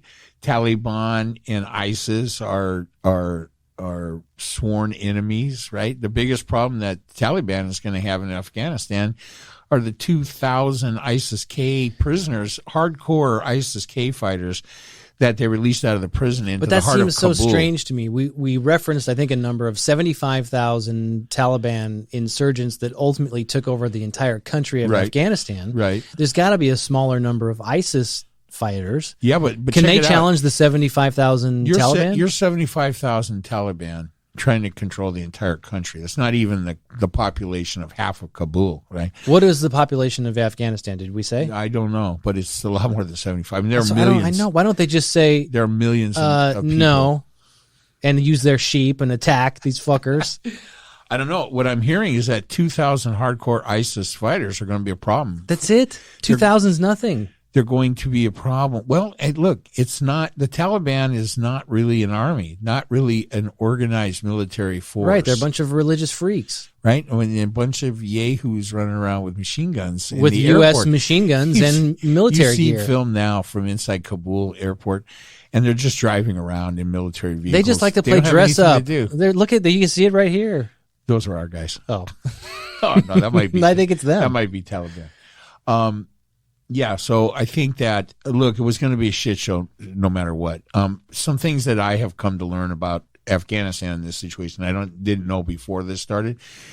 Apparently, you think about it, in our 20 years in Afghanistan, we basically, as a country, learned nothing about Afghanistan. We almost had nobody in Afghanistan that spoke the language ever. After 20 years, you would think you could teach a couple people to speak the language. Never did that. The people that were in there running the show in Afghanistan for our side, or the coalition, whatever you want to call it, they rotated out frequently, right? And so they really, even though we had a presence there for 20 years and this war went on for 20 years, nobody was there for 20 years. And there's no continuity. Yeah, no continuity. And so no real understanding. So there was never really a chance. So what they tried to do with the Afghanistan military was, and this was a mistake by all the presidents involved, and I don't think this can be laid at Biden's feet, so agree with you on that. But we tried to create a military force out of the Afghanistan, 300,000 strong with all these weapons.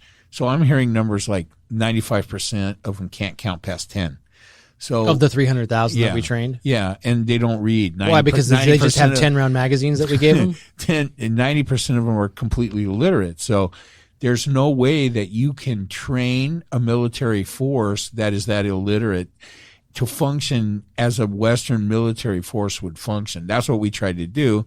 That was stupid from the beginning. Look at why do you have to count more than 10? Like, what do you need to? I mean, you need to learn how to tie a knot, how to filter water, just basic how to heal stuff. a wound, and how to shoot straight. Yeah. So they didn't learn any of that apparently. So I mean, so that whole part of it was doomed from the beginning. So that was never going to happen. I personally, my opinion on this, after hearing multiple factions talk about this, is that I believe that the Biden administration thought they had months before the Taliban would completely take over. And I think that for the most part explains the chaos that we've seen here in the last week. So yeah, I think that the Biden administration and the military complex involved with this made a mistake in how long they had to get everything done there. And even then, I liked his answer. He said, we made a mistake. Yeah, and nobody thought that was going to happen, but it did. Right. So, and then apparently there have been many different, how do I put this? Many different factions within the military, within the government, trying to speak truth to power through the whole time, especially the last 10 years since Osama bin Laden was killed, that we were fucking this up. And so all the administrations, including Biden's, were being told, hey, we're fucking this up. We're not doing this right. We don't understand the people. We're not nation building. This isn't going to work. And nobody listened to them, because here's the problem. No former administration wanted to admit that their Afghan military policy that they were supporting and pouring trillions of dollars into was failing. And that was a common failure on both Democrat and Republican-led administrations.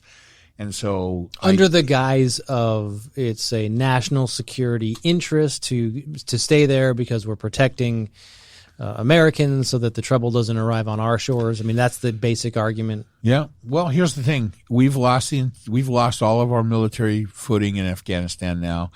We don't know the impact on our intelligence gathering capabilities there. What we do know is that now you have Afghanistan that is, I guess, going to be ruled by this 75,000 Taliban, whatever the hell. There are going to be large areas in Afghanistan that are going to go completely ungoverned for long periods of time, maybe forever. And in those areas, both ISIS-K, ISIS, and you're saying Al-Qaeda, ISIS-K? ISIS-K is a splinter group of ISIS, and specifically in Afghanistan. And what do they do?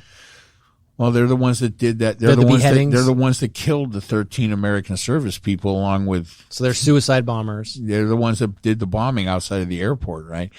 Religiously, are they opposite of the Taliban? They're not. They're all Muslim, but they're different political, groups, and they're sworn due enemies. to their religion. No. Are there like religious factions? One is, we hear extreme. Not an expert on this. What's but the one? There are Shiites. Is it Sharia law? Is that well? Sharia law is theoretically the overriding Islamic law from the Quran, but and that's not what separates these groups, right? You have tribes. You have different factions. You have Shiite Muslims. You have, I've forgotten all the names now. You've heard them all through the whole thing, right? So Sunni, isn't that one? You have Sunni, you have Shiite, and then there are other even smaller factions that have been. There's been a couple of genocides along the way here. It's been bad, right? We saw this in Iraq, and we're seeing it in Afghanistan. Afghanistan, Kabul is a pretty big metropolitan kind of city. If you see the pictures and stuff, you wouldn't know. But here's the thing. There's nobody to run things, right? The Taliban that are coming in, they're not administrators, they're not bureaucrats, they're not plumbers, they're not street sweepers. They're fucking, Bedouin terrorists. Yeah, so they've got to convince everybody by the rule of fear that, hey, go about your life, continue to be a plumber, continue to be a street sweeper, we'll see. continue to be... I think as of today, I think the killing has probably started. I mean, I think that Taliban death squads are roaming Afghanistan now, seeking out coalition cooperators and killing them on the spot. At what point then, or what series of events would have to change for the U.S. or any other country to then say, hey, there's a humanitarian crisis that's happening there in Afghanistan that we now have to re-intervene? We're not going back in. What about any other countries? I don't care what's going on there. We're not going back in. Do you think there's any level of... I think we're going to operate out of surrounding countries like Qatar and, different places, and we're going to now rain death from the sky. I mean, I think that's going to be pretty common. That's kind of cool. I'm in favor of that. All over it, yeah. I mean, look. I don't. Now you say if we could drop bombs from drones flown by young kids in the Nevada desert, I'm cool with that. Here's what I think. I think that the Taliban is going to supply us with information about ISIS, K, and Al Qaeda, and we're going to work with the Taliban, and we're going to drop bombs on the vehicles they tell us are being driven by ISIS. Hypothetical. Yeah. If I could give you the PlayStation 2 or Xbox controller that is literally flying the drone over Afghanistan, and you could drop a live bomb on these fuckers, would you do it? Me? Yeah, you. No. Why not? I don't think so. Because I don't need that. I've already killed like 1 billion termites. That's not the same. I probably am fighting an uphill battle at the gates as it is. Well, we already established that. I mean, if it's a matter of if the tally is being kept in just simple numbers of lives taken, I'm already a termite can put a man on the moon. Is the day we care. Is the day we treat him as equals. Yeah, I don't want to drop any bombs on anybody. I mean, I don't have that kind of anger or rage, right? I have compassion for the people, for all the people the Taliban. Not for the Taliban necessarily, but for the people in these countries. I don't want to. I mean, look. I cannot tell you whether we were justified on a drone strike on a vehicle containing a bunch of suicide vests. I mean, they tell us that they believe that from the amount, they dropped some type of munition on this ISIS-K vehicle a couple days ago, whenever it was, right? And they say from the size of the explosion, which they can see clearly, right? I mean, we've all seen the pictures now, right? Yeah. I mean, the video that we can see of what they're dropping drone strikes on is incredible. There's been several movies. It's come a long way from 2001. Yeah. So when they drop, a drone bomb on top of this vehicle, and it blows up 10 times more than they expected, that's a pretty good indication that there was something more going on there. Did it kill some civilians? Well. All of this shit is happening in the middle of the residential neighborhoods. So, I mean, that's the way these people fight the war. And, that's what can you say? I mean, when we fought the Second World War, there were certainly times where the fighting was taken into, European towns and things. But for the most part, those people were out of those towns before the fighting started and stuff.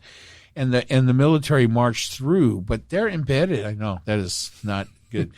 They're embedded in the middle of these population centers, and that's the way they've always fought these wars, and that's the way they always will, and it'll always put us at a disadvantage. Well, there's going to be civilian casualties whether we're there or not. Well, there's going to be, and here's the thing: once we're gone, I mean, I hate to say it, but I just don't think that's. I just don't think we can. We should not be spending much time feel bad about it. I mean, any loss of life, whether it's happened, but know that there's shit going on in Afghanistan. We're going to hear about it. So again, to a point, but there's people being killed in Africa and Zimbabwe and in Yemen and in Syria every day, all day. So that's really kind of, from a philosophical question, what would it take for the U.S.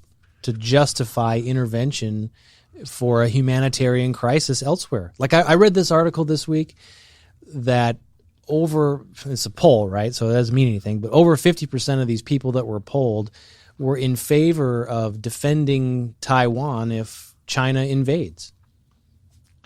I saw that same thing. I mean, well, what's really at stake there? I mean, I don't think we're going to war with China anytime soon, and I doubt seriously we're going to go to war with China over Taiwan. I don't think we will either. But again, the question remains: can we at this point, should we at this point, a country, the United States, take a Switzerland type attitude? No. I mean, you can't, right? Yeah, I mean, I don't have all the answers for foreign policy. I think that for sure we're going to see a post-Vietnam type of attitude among people. Nobody's going to want to see us get back into any place in the Middle East with that kind of a thing. Do we learn anything about nation building and the fact that we can't fucking do it? Okay. I mean, you can't be done, right? So that is always a fool's errand. It doesn't mean that there won't be times where to protect for humanitarian reasons so first off, anytime there are significant reasons to protect American interests anywhere in the world, I believe that our political and military, regardless of who's in there, complex feels that we should act, right? Anytime American interests are at stake. And what do you say? Well, I mean, at least if there really are legitimate American interests, and what's an American interest? Well, certainly things that would affect, our safety and deal directly our economy and so forth. But then what are other things that I think maybe that's the question you're asking. I mean, frankly, I don't think anything can happen short of genocide in Afghanistan that's going to bring us back in there. If we went back into Afghanistan, the Taliban would simply fade into the population, right? So it's not like we go in and could we take out 75,000 armed military from another? Yes, we could. If they were on the battlefield, if they were somewhere we could find them. But when they're mixed in with the population, unless we're willing to go in and kill millions, probably, or at least minimally hundreds of thousands of civilians to eradicate the Taliban, that's not going to happen. So is there any good, when you look back over the last 100 years of America's involvement in post-war nation building, is there any good that you can cite that we've been involved in? Since the Second World War? Yeah. None. No. Vietnam was a clusterfuck from beginning to end. How about even earlier? And it's not just us, cooperation with the United Nations, but, whether it's Japan after the war or Israel. I mean, was Korea? Well, I mean, we didn't fight. I mean, Japan after the, I don't understand. What I mean is America or a coalition, like the UN, involvement in rebuilding nations after being destroyed by war, or should we have just retreated back to the United States and says, okay, now you're on your own? We did that after the First World War, and we got the Nazis for it. That was our reward for doing that. We left Germany a broken, crippled, disastrous place after the First World War. And that gave Hitler the chance to rise up and take that population on that journey through fascism like we've never seen. So, yeah, that's not the right answer. So, but, everything's going to be kind of have its own situation. And with what was the right thing to do in 1940 and what's the right thing to do in 2025 or whenever it comes up again is going to be a thing. Korea, I mean, I'm glad there's a South Korea. It seems like a fantastic place, right? I think it's one of the saddest things on earth that there's a North Korea. They have good technology, make good TVs and phones. Yeah, whatever. I mean, there's there's millions and millions of people there, right? And don't you think it's wild when you see images of space and North Korea is like completely dark? I see it every day on my TV, right? My screensaver from AT&T is Korea? A satellite image going over. Well, it's going over China, and it comes in from the north, so it's from the bottom of the screen to the top, and it's flying over China, and then gets to the Korean Peninsula, and then you can see the line is brighter and shit where South Korea starts. I mean, at night, North Korea is completely black, crazy. I know. Right? And so there's only that one light where Kim Jong-il is having a party, where where the crystal is flowing. So, I mean, that's a scary looking thing, right? Vietnam, I mean, it was about oil. I mean, I don't know how many people understand this, but there were American oil companies with interests in Vietnam. That is the only fucking reason we were there. And we were completely consumed by this, anti-communist fervor. Which is very much akin to the fucking nonsense that's going on the right now. Right? This anti-liberal, anti-democrat, everything you saw in the Trump thing, all of that movement, all of that is so very much like the McCarthyism. But surely you're in favor of being anti-communism. I mean, I'm not a supporter of communism in that form, as a form of government, but I mean, it was never really a threat in this country, and so we fought wars. We killed hundreds of thousands, if not millions, of people in the name of stopping the dominoes from falling. We ruined the lives of hundreds of thousands of people in the United States by giving ourselves over to McCarthyism and blindly following these very similar type of political movement then to what we're seeing now. I mean, we're just making the same mistakes over again. Do you think it's at that level of its advanced stage where we're fanning the flames of we'll see. The communist scare of we'll see. The 50s and 60s? We'll see. I mean, there are that again, and so much of this conversation I think is good. I think that was an important article. I'm not 100% agreement in that article about why Americans are as angry as they are. Obviously, someone had an agenda against Fox News there, but it's all true. That's the problem. Nothing in that. I mean, I read that article carefully. Yeah. Oh, well, and on that point, I think a lot of the stuff that was in that article was true, but I think they did a poor job of connecting the dots. Like, you get to the end of that article, you're like, okay, this is true and that's true, but this doesn't mean they're connected. So what else you got? Well, I don't know. I mean, for me, the more than the words in that article, the what we can see with our own eyes that has happened in the society during the time of Fox News is pretty much right there. I mean, so they didn't need to prove anything to me. I mean, I thought there was clarity in how they were putting it together. It's just a touch too simplistic, though. There was no cause and effect. There's more to it than that, right? But the more to it than that is not better. Doesn't make it any better for Fox News is the devil that they present in that article.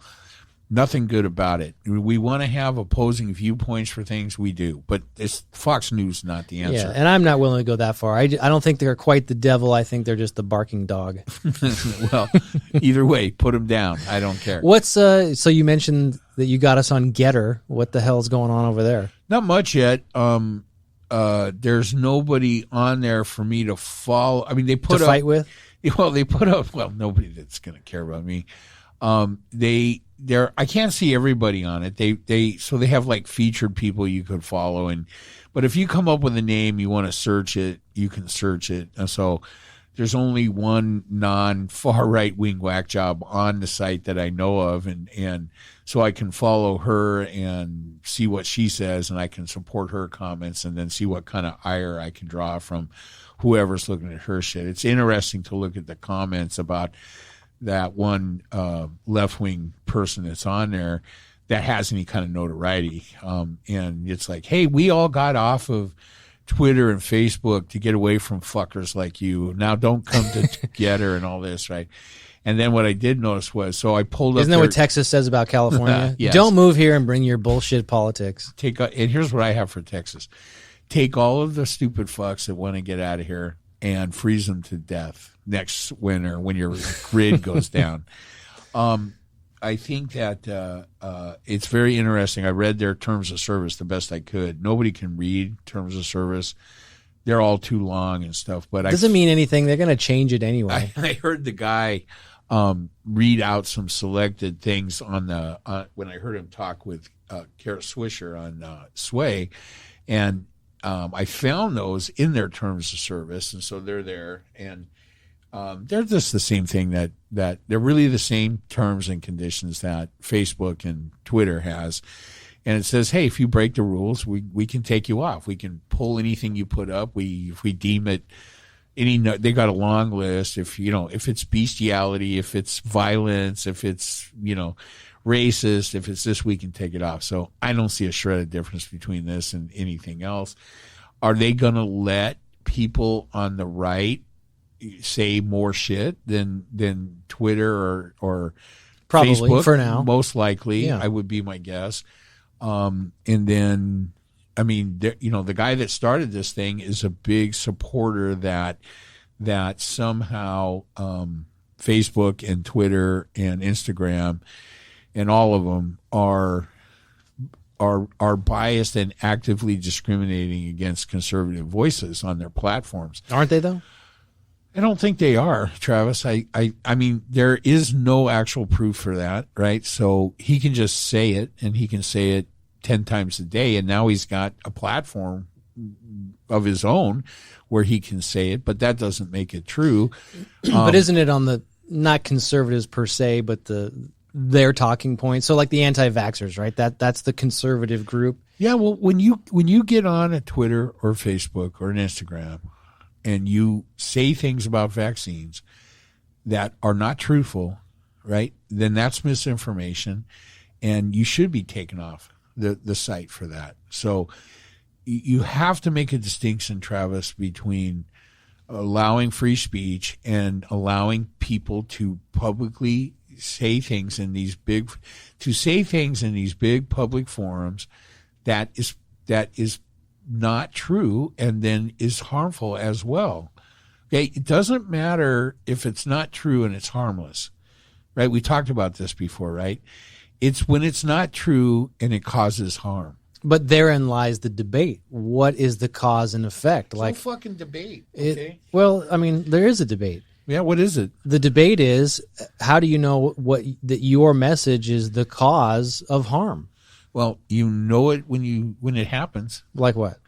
Well, I mean, what's the most obvious one if we're talking about vaccine or COVID misinformation?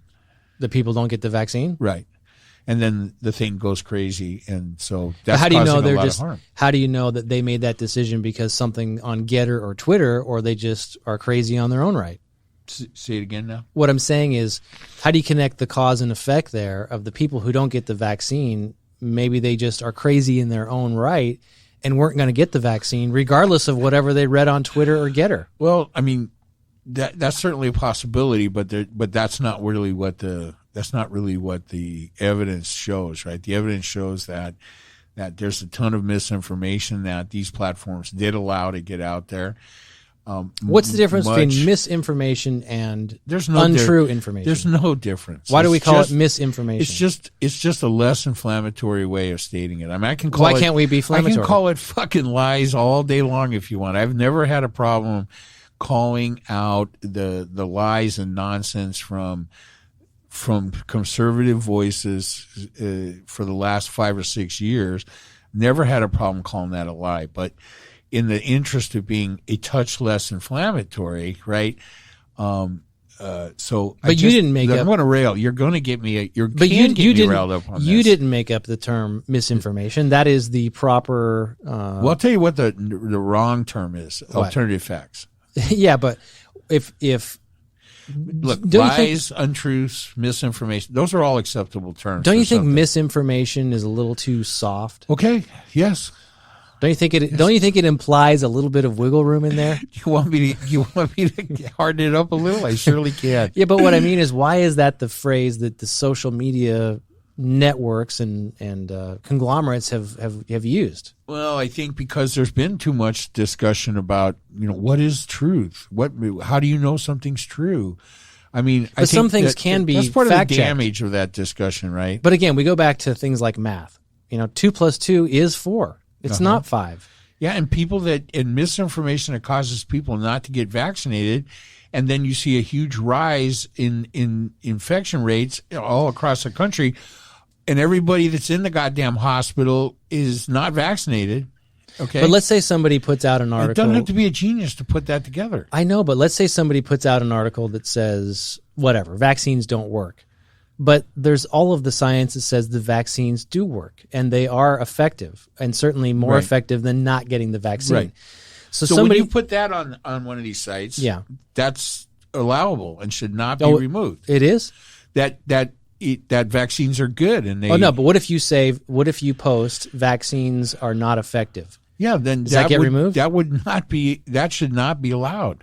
But it would have. I mean, that violates the rules, the terms and conditions of every social media site that I'm aware of, including because Getter. That particular statement is not true. Right. So, yeah, I think we're saying the same thing. But what I'm getting at is, if you put something on there that says vaccines aren't effective, it's not a true statement. It can't be backed up by truth and facts. Yeah. So they could just be dumb, or could have blind religious faith that I don't care what it says. I believe that they're not effective. Therefore, I'm not going to get it. Go say that somewhere else. I mean, can you qualify your statement by saying I believe vaccines are not effective? Will that take you off? No, I don't think so. I don't think so at all. Go ahead. No, that's cool. Here's what I'm going to say about that. It's my opinion. That's just my opinion. But if you say that, if you softball it, does that get you banned? I think if your statement contains untruthful information, regardless of how you couch it, then you may find yourself. There's any number of things, right? You can have banners on your statement. You can have, you can just have it taken down. You can have your whatever you want to call it, whatever the term is for it. You can get suspended. You could get kicked off. I mean, I think it just depends. I mean, because there's none of these things are public squares. None of these things you enjoy no First Amendment, no protections. Rights. Yeah, I'm cool with all that. Yeah. I think it's again. If you have somebody at your house, it's your dinner party. If you don't like their behavior, you can make them leave. You don't even have to give them the rules and say, "I want you out of here." No shirt. No shoes? No shoes, no shirt. Wasn't that I think it was last week's episode. Yeah, I think that was your title. That was a great title, by the way. So, yeah. So, I mean, I think this is a discussion that continues. I think that I mean, always people that I mean, I don't understand, Travis. I just don't know. I mean, for me, it just doesn't seem that complicated. I think when you have people that make that post lies on social media platforms, they do it on purpose to further nefarious agendas, and that's it. I don't think there are there are no good reasons why they're doing it, and I think they damn well know when they're doing it, and we should know, and so should the fucking platforms. And what didn't happen over the last 4 or 5 years was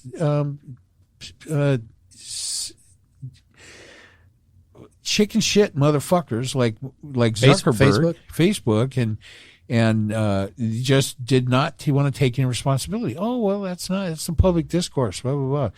But I think in fairness of Facebook, there's some point in time where, say it's 4 years ago or 5 years ago, not yesterday, not last year, but at some point, this thing has evolved pretty quickly. So, I can understand where Facebook. No, I mean just the whole social media evolution of information on social media beyond, hey, I'm going to connect with my classmates or whatever, families and shit like that.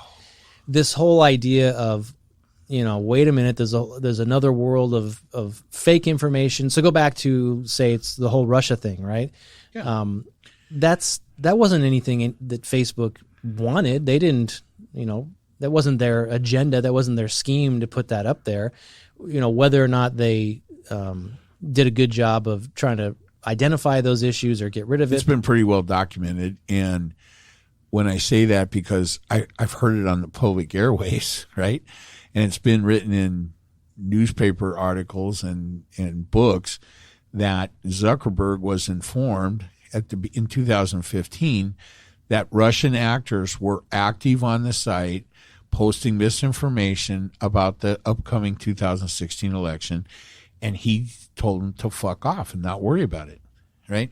So that's been documented. It's not, nobody's just making that up, because had that not been true, if there wasn't proof for that, he would have sued the fucking shit out of those people, and that's the New York Times, and that didn't happen. But I still think, I guess my point is this. I mean, I'm the guy who said, even with Trump, way back when on Twitter and Facebook, I was in favor of letting him say whatever he wanted to say, because I felt it was important that you and we hear directly from the source what this guy is saying, and give people the opportunity to fact check him or see how crazy he really is. And I don't know if that's Facebook's opinion or if it was about Russia or anything else. But I guess my point is, I can see that argument. I can see letting it ride to let the people decide what's bullshit and what's not. And I think the question really is, at what point was the damage done? Well, I think that's a great observation, and I totally agree with that outlook. You've stated to me before, and I totally agree with it. And typically, you want to let the lunatics and the fringe and the conspiracy theory nuts hang themselves. You hang themselves, right? But here's where the big problem came in. Simultaneously with Trump, and after 8 years of supporting George Bush, and then 8 years of trashing President Obama every chance they got, Fox News then stepped in, and no matter what outlandish fucking lies Trump said, and he said documented over 22,000 false statements in public, they backed him up on every single one as if it was the truth on their fucking fake news channel. Is that, listen, I can see the look in your eye. What do we know about that? What's the turning? Everything I said. I'm gonna look it up. It sounds very far-fetched to me that 22,000 things Fox News also supported with Trump. But name one that they did. Well, I don't even know. I'm gonna look it up. Name one. Hey, I'm gonna look it up. By that I mean I'm gonna research it. Oh, go ahead. But here's what I suggest: do your own research. I'm gonna do my own research. I'll see you in 4 years after the end of this research project. Oh my God! But where was the shift? Was it you? The way you framed that was, hey, Fox News supporting every lie Trump said. Well, I'll give you an example. Ready? I'll give you an example. What's the example? Okay, the photograph on the mall of the inauguration. So the very first Sean Spicer News, what do they call it? Press conference. Press conference, right? He comes out and he says, well, this was the biggest crowd on the mall ever for an inauguration. And everybody instantly could look at the photo and go, oh, that looks pretty weak. Mm-hmm. And then all news, except Fox News, was flooded with pictures of other inauguration events, mostly Obama's, from the 2 inaugurations he had just prior to Trump, showing them all completely stuffed and overflowing and blowing up with people, right? Compared to the weak fucking, big open spaces of grass and shit. And then it was it was Kellyanne Conway who comes out, and when I asked about that, because, she started this gig. But where is Fox News involved? Well, she's on Fox News. Yeah, but she doesn't work for Fox News. She was on every fucking 10 seconds. So when you say Fox News, supported all of his 22,000 lies, are you saying they allowed people on their air, or Fox News as a company said, we agree with Trump? They did whatever it took, right? On their network, on Fox News, on that channel, to support any dumb, fucking dangerous lie that came out of Trump's mouth. I know what you're getting at, and I mostly agree. But I think it's far-fetched to say that if you put somebody on as an interview, that's hardly the same as Fox News taking that position. All right, so the President of the United States comes out and says, hey, maybe we could just shoot some light into your veins, something like that, maybe some Clorox. And then they put on supporting people that echo that same thought. That is what I'm talking about, right? No, no mainstream news media would put on somebody on their air to support some wacky fucking shit about shooting a very strong light into your body. Listen, I know what you're saying. I'm going to look up your 22,000 claim. But do we think where did He's Fox still News talking, so I'm sure it's going up from now. where's the evolution? Was Fox News that nefarious in the Bush years? Were they putting people on? I mean, I don't think Bush had, even by your admission, 22,000 lies, but clearly the Democrats, if they're being good Democrats, would say, here's where Bush misled us. Well, I don't remember. So for me, there's only one lie that I can remember George Bush promoting, which was that weapons of mass destruction in Iraq. And do you think he lied in the sense that he had all the evidence to tell him that there was no weapons of mass destruction, but we're going to go anyway, or he just chose to listen to the people that said that there was? It's a tough question. I mean, I wasn't nearly as tuned in to what Bush was doing. It's easier to be now as we've evolved with social media and politics 24/7. Maybe. I mean, I think that was, that was a turning point. I think what we can attribute to that group, and this includes Colin Powell, because very disappointed in it. Otherwise, a man that otherwise exhibited extreme integrity. But same with him. Did he deliberately mislead, or was he himself misled? I think he was misled, right? I think that Hillary too wasn't she on that? I don't know. I have to check this. But there were a lot of people. There were a lot of Democrats, and there were a lot of congressional people that went with the flow on Iraq because it was. They said if this is what you're telling us, then we agree with you. When you blow up and burn down 3,000 people on national television in the United States, it's going to cause some psychic damage to the judgment of the American people, and all of us. I mean, look, I'm not claiming to be a pacifist or anything like that. I wanted to see somebody do something to somebody about 9/11. I mean, I understand the feelings. I just, looking back, how it could start two wars, and you go and just all of this stuff, right? I mean, but I will tell you that when I heard about the shock and awe that was going to be the beginning of the Iraq War, you can ask anybody in my family. I told everybody that would listen, this is a fucking mistake. We should not be doing this. I get why we're doing it. This is pure revenge. And I didn't know whether there were or weren't, what's the term? Weapons of mass destruction. Mass destruction, right? As far as I was concerned, even if there were, that didn't justify starting a war in Iraq. So, I was always against it. Afghanistan was a different story, right? 9/11, you go into Afghanistan to search down the Al-Qaeda terrorists that just blew. I mean, I was as much in support of that as you kind of had no choice, probably, right? Yeah. But that was different than going in and toppling, a government. I mean, we never toppled the Afghanistan government. That never happened. That's not what we did. Right.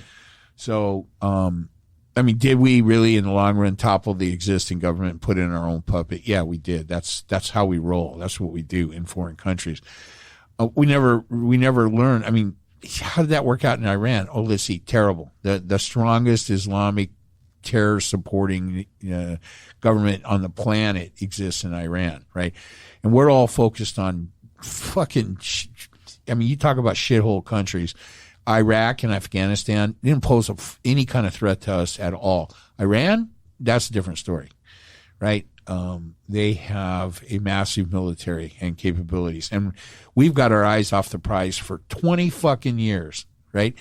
And in the interim, the one thing that we did there that might have made some inroads and opened up some diplomatic channels, we elected an idiot that undid it as soon as he could, and that's the Iran nuclear deal. Like it or not like it, anybody that thinks having no deal with a terrorist state like that is better than having a deal where we get some, if not everything, we want, is an idiot. Okay, so let me say that right out. So, they're doing whatever they want to do. We're out of Afghanistan. We have some covert presence in other places. It's going to be, I mean, talk about command and control degradation. It's ours that's been degraded, not theirs. All right, we've done a good job. Al-Qaeda and ISIS are not capable of international warfare, okay, today. But now that Afghanistan is wide open, and who knows, right? 5 years from now, and we appear to not be getting anywhere with Iran, so that's not working out great. I mean, we've clusterfucked Iran from the day we realized there was a country there. I mean, so we do need to retreat. We do need to be Switzerland and scale back. And well, I mean, that's a good question. So I guess to some degree, my answer has to be yes. But I don't like this Switzerland analogy. I don't think the United States should ever be neutral on anything on the world stage. Right? We need to reestablish our leadership role among Western countries, and that is probably one of the single most dangerous degradations that can be attributed to the Trump administration. Our loss of stature in the world, especially in the West, right? I don't think anybody on the other side of that curtain really thought we were good to start out with. So what they think of it now is a little bit irrelevant. But for them to think that we're never going to be involved in anything gives dickheads like Putin free reign to do whatever. Yeah, but I've asked you this question before. You're never going to convince me what the fuck Trump was doing with Putin for that whole time. I do not know what all that dick-sucking shit was about with him, and I don't know that we're ever going to know short of a congressional perhaps. inquiry. But I've asked you this question before, and that is, do you think that there's permanent damage that was done because of the Trump presidency? I think you were quick to say yes or probably. I don't think so. I think I don't think there's anything that can't be undone, right? Yeah. I mean, our stature on the world stage is probably going to ebb and flow a little bit, right? Of course. So, I mean, it's going to be a result of, we're going to get out of it what we put into it. We put shit into it. We got shit out of it. Then also shit is changing beyond our control. We let Putin and the premier of China step into our shoes all over the world. Okay. That is. What do you mean? Well, we let them assume leadership positions in international matters during the entire Trump administration. Well, you say we let them. Yeah, because we pulled out. We got out of all the different things, right? Out of the Iran deal, out of the Paris Accords, out of any kind of. What's China doing with the Paris Accords? Fuck for NATO, right? Trump weakened NATO. I mean, he could have. I mean, Putin. Well, Trump, if anything, his foreign policy, I don't want to say it was his foreign plan, but the results of his foreign policy was very much isolationist. Yeah. It was very much America alone. Which creates a power vacuum, which opened up slots for Putin and his sphere of influence. And what is the guy's name? The Chinese premier, Xi, right?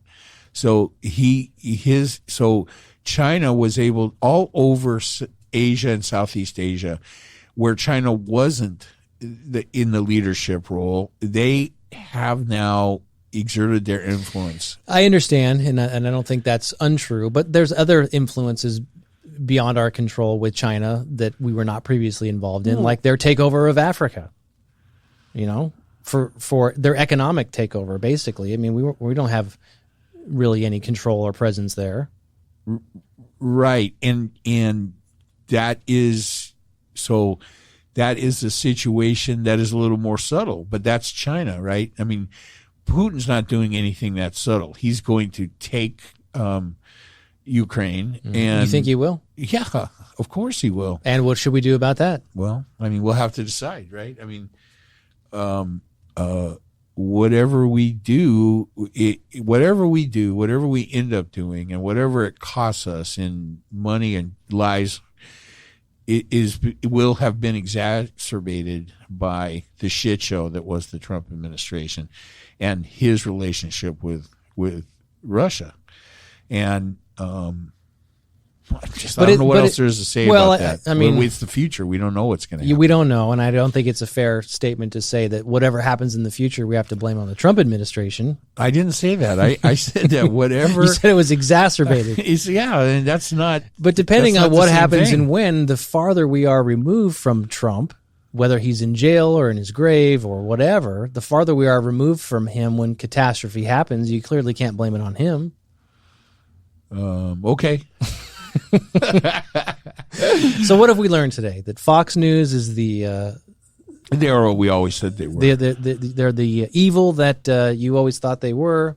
Well, I mean, look, the article had I like the way they put it into words and laid it out there. So I'm the only one that read it. So I don't think anybody that I will have a discussion with about Fox News is going to read that article. Is there anything positive? And I'm not sending it to anybody because I don't. You don't need that pressure. It's like it's not my job. Is there anything positive happening in the world? Is there anything positive happening in the world? Yeah, I mean there are good things. I mean they're easily overshadowed by the things that are bad, right? In this country, you have this clusterfuck in Afghanistan. You have simultaneous climate-related disasters going on, right? You have this terrible, terrible situation that we're seeing in the Gulf Coast and the East Coast and the Caribbean, with how hurricanes are so bad right now. And I don't know, maybe everybody's not in agreement on if there's a reason for that or not. But while that's going on, we're experiencing the worst forest fires. I asked you what was good. You're saying all negative shit. I can't give you anything that's good. You know What's good?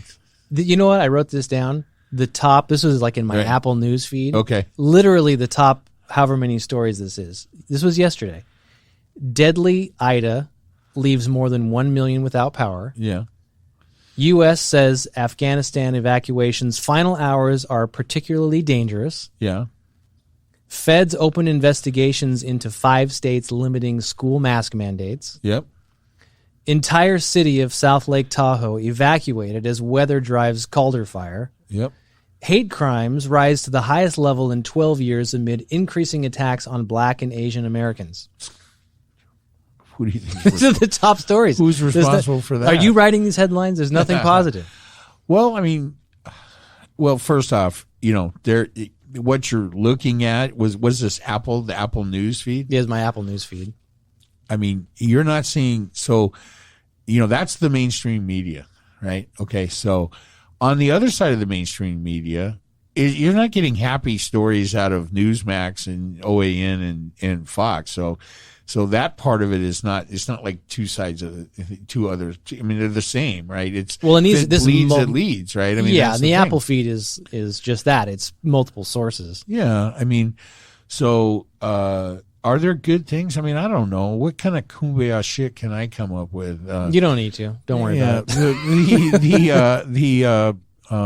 The what do they call it? What do they call the Olympics that's going on? Paralympics? The Paralyzed Olympics? Yeah. Nobody gives a shit. Paralympic. Is that what they call it? The Paralympics? I think. I mean, people can only give a little shit less than they did about the regular Olympics. I mean, is it less woke? Do we know? I don't know. I mean, I haven't heard anything about woke in a while. I think that, things like, I mean, isn't the Senate and the Congress out of session right now? I think they're all on vacation, yeah. We're not seeing a constant feed of shit. When those nitwits get back into the news, it'll be back to the same. I don't know. I think what we're going to see maybe post Ida and in Northern California, except this fire never ends. I mean, it's one thing about a hurricane, 4 or 5 days, it's over. Even if, I mean, sometimes they just bounce off the East Coast, right? Devastate Florida or someplace and then head off. This one rips up through the Gulf, up through Port Huron, crippling our oil supply. 25% of the nation's oil supply is shut down now, so that should be good for gas prices. High gas prices. Yeah, rips up through, New Orleans or whatever. I guess that's where it hit. Kind of misses it a little bit, right? No, it took a direct hit. No, well, I don't know. After did it curve back? Because it came in and was heading west at Port Huron, went up over Huma and then kind of swung around. After that, I stopped watching because I had to go to bed. So I don't know. I know that the levees pretty much held in New Orleans. So that's good. That's good. Things are significantly better. Although this hurricane, although probably stronger than Katrina, was not as big. Right. And obviously, I think higher sustained winds to make landfall. And they're slow moving, which was bad. So I don't know if we know all the bad stuff. But the good news, what we will see now, following that, and then following the fires in Northern California, if they ever go out, is a lot of touching stories about people wanting to provide aid and stuff like that. But I don't know what you can say. I mean, in that where that hurricane ripped across, those states down there, just still thousands of houses flattened. I mean, they're gone. So I think the loss of life was minimal so far, but there are places where they haven't even gotten to the people. Yeah, that yet, we know. Right. So, I mean, then you hear the shit like, well, hey, if they didn't evacuate, fuck them, whatever, they get what they asked for. I don't know.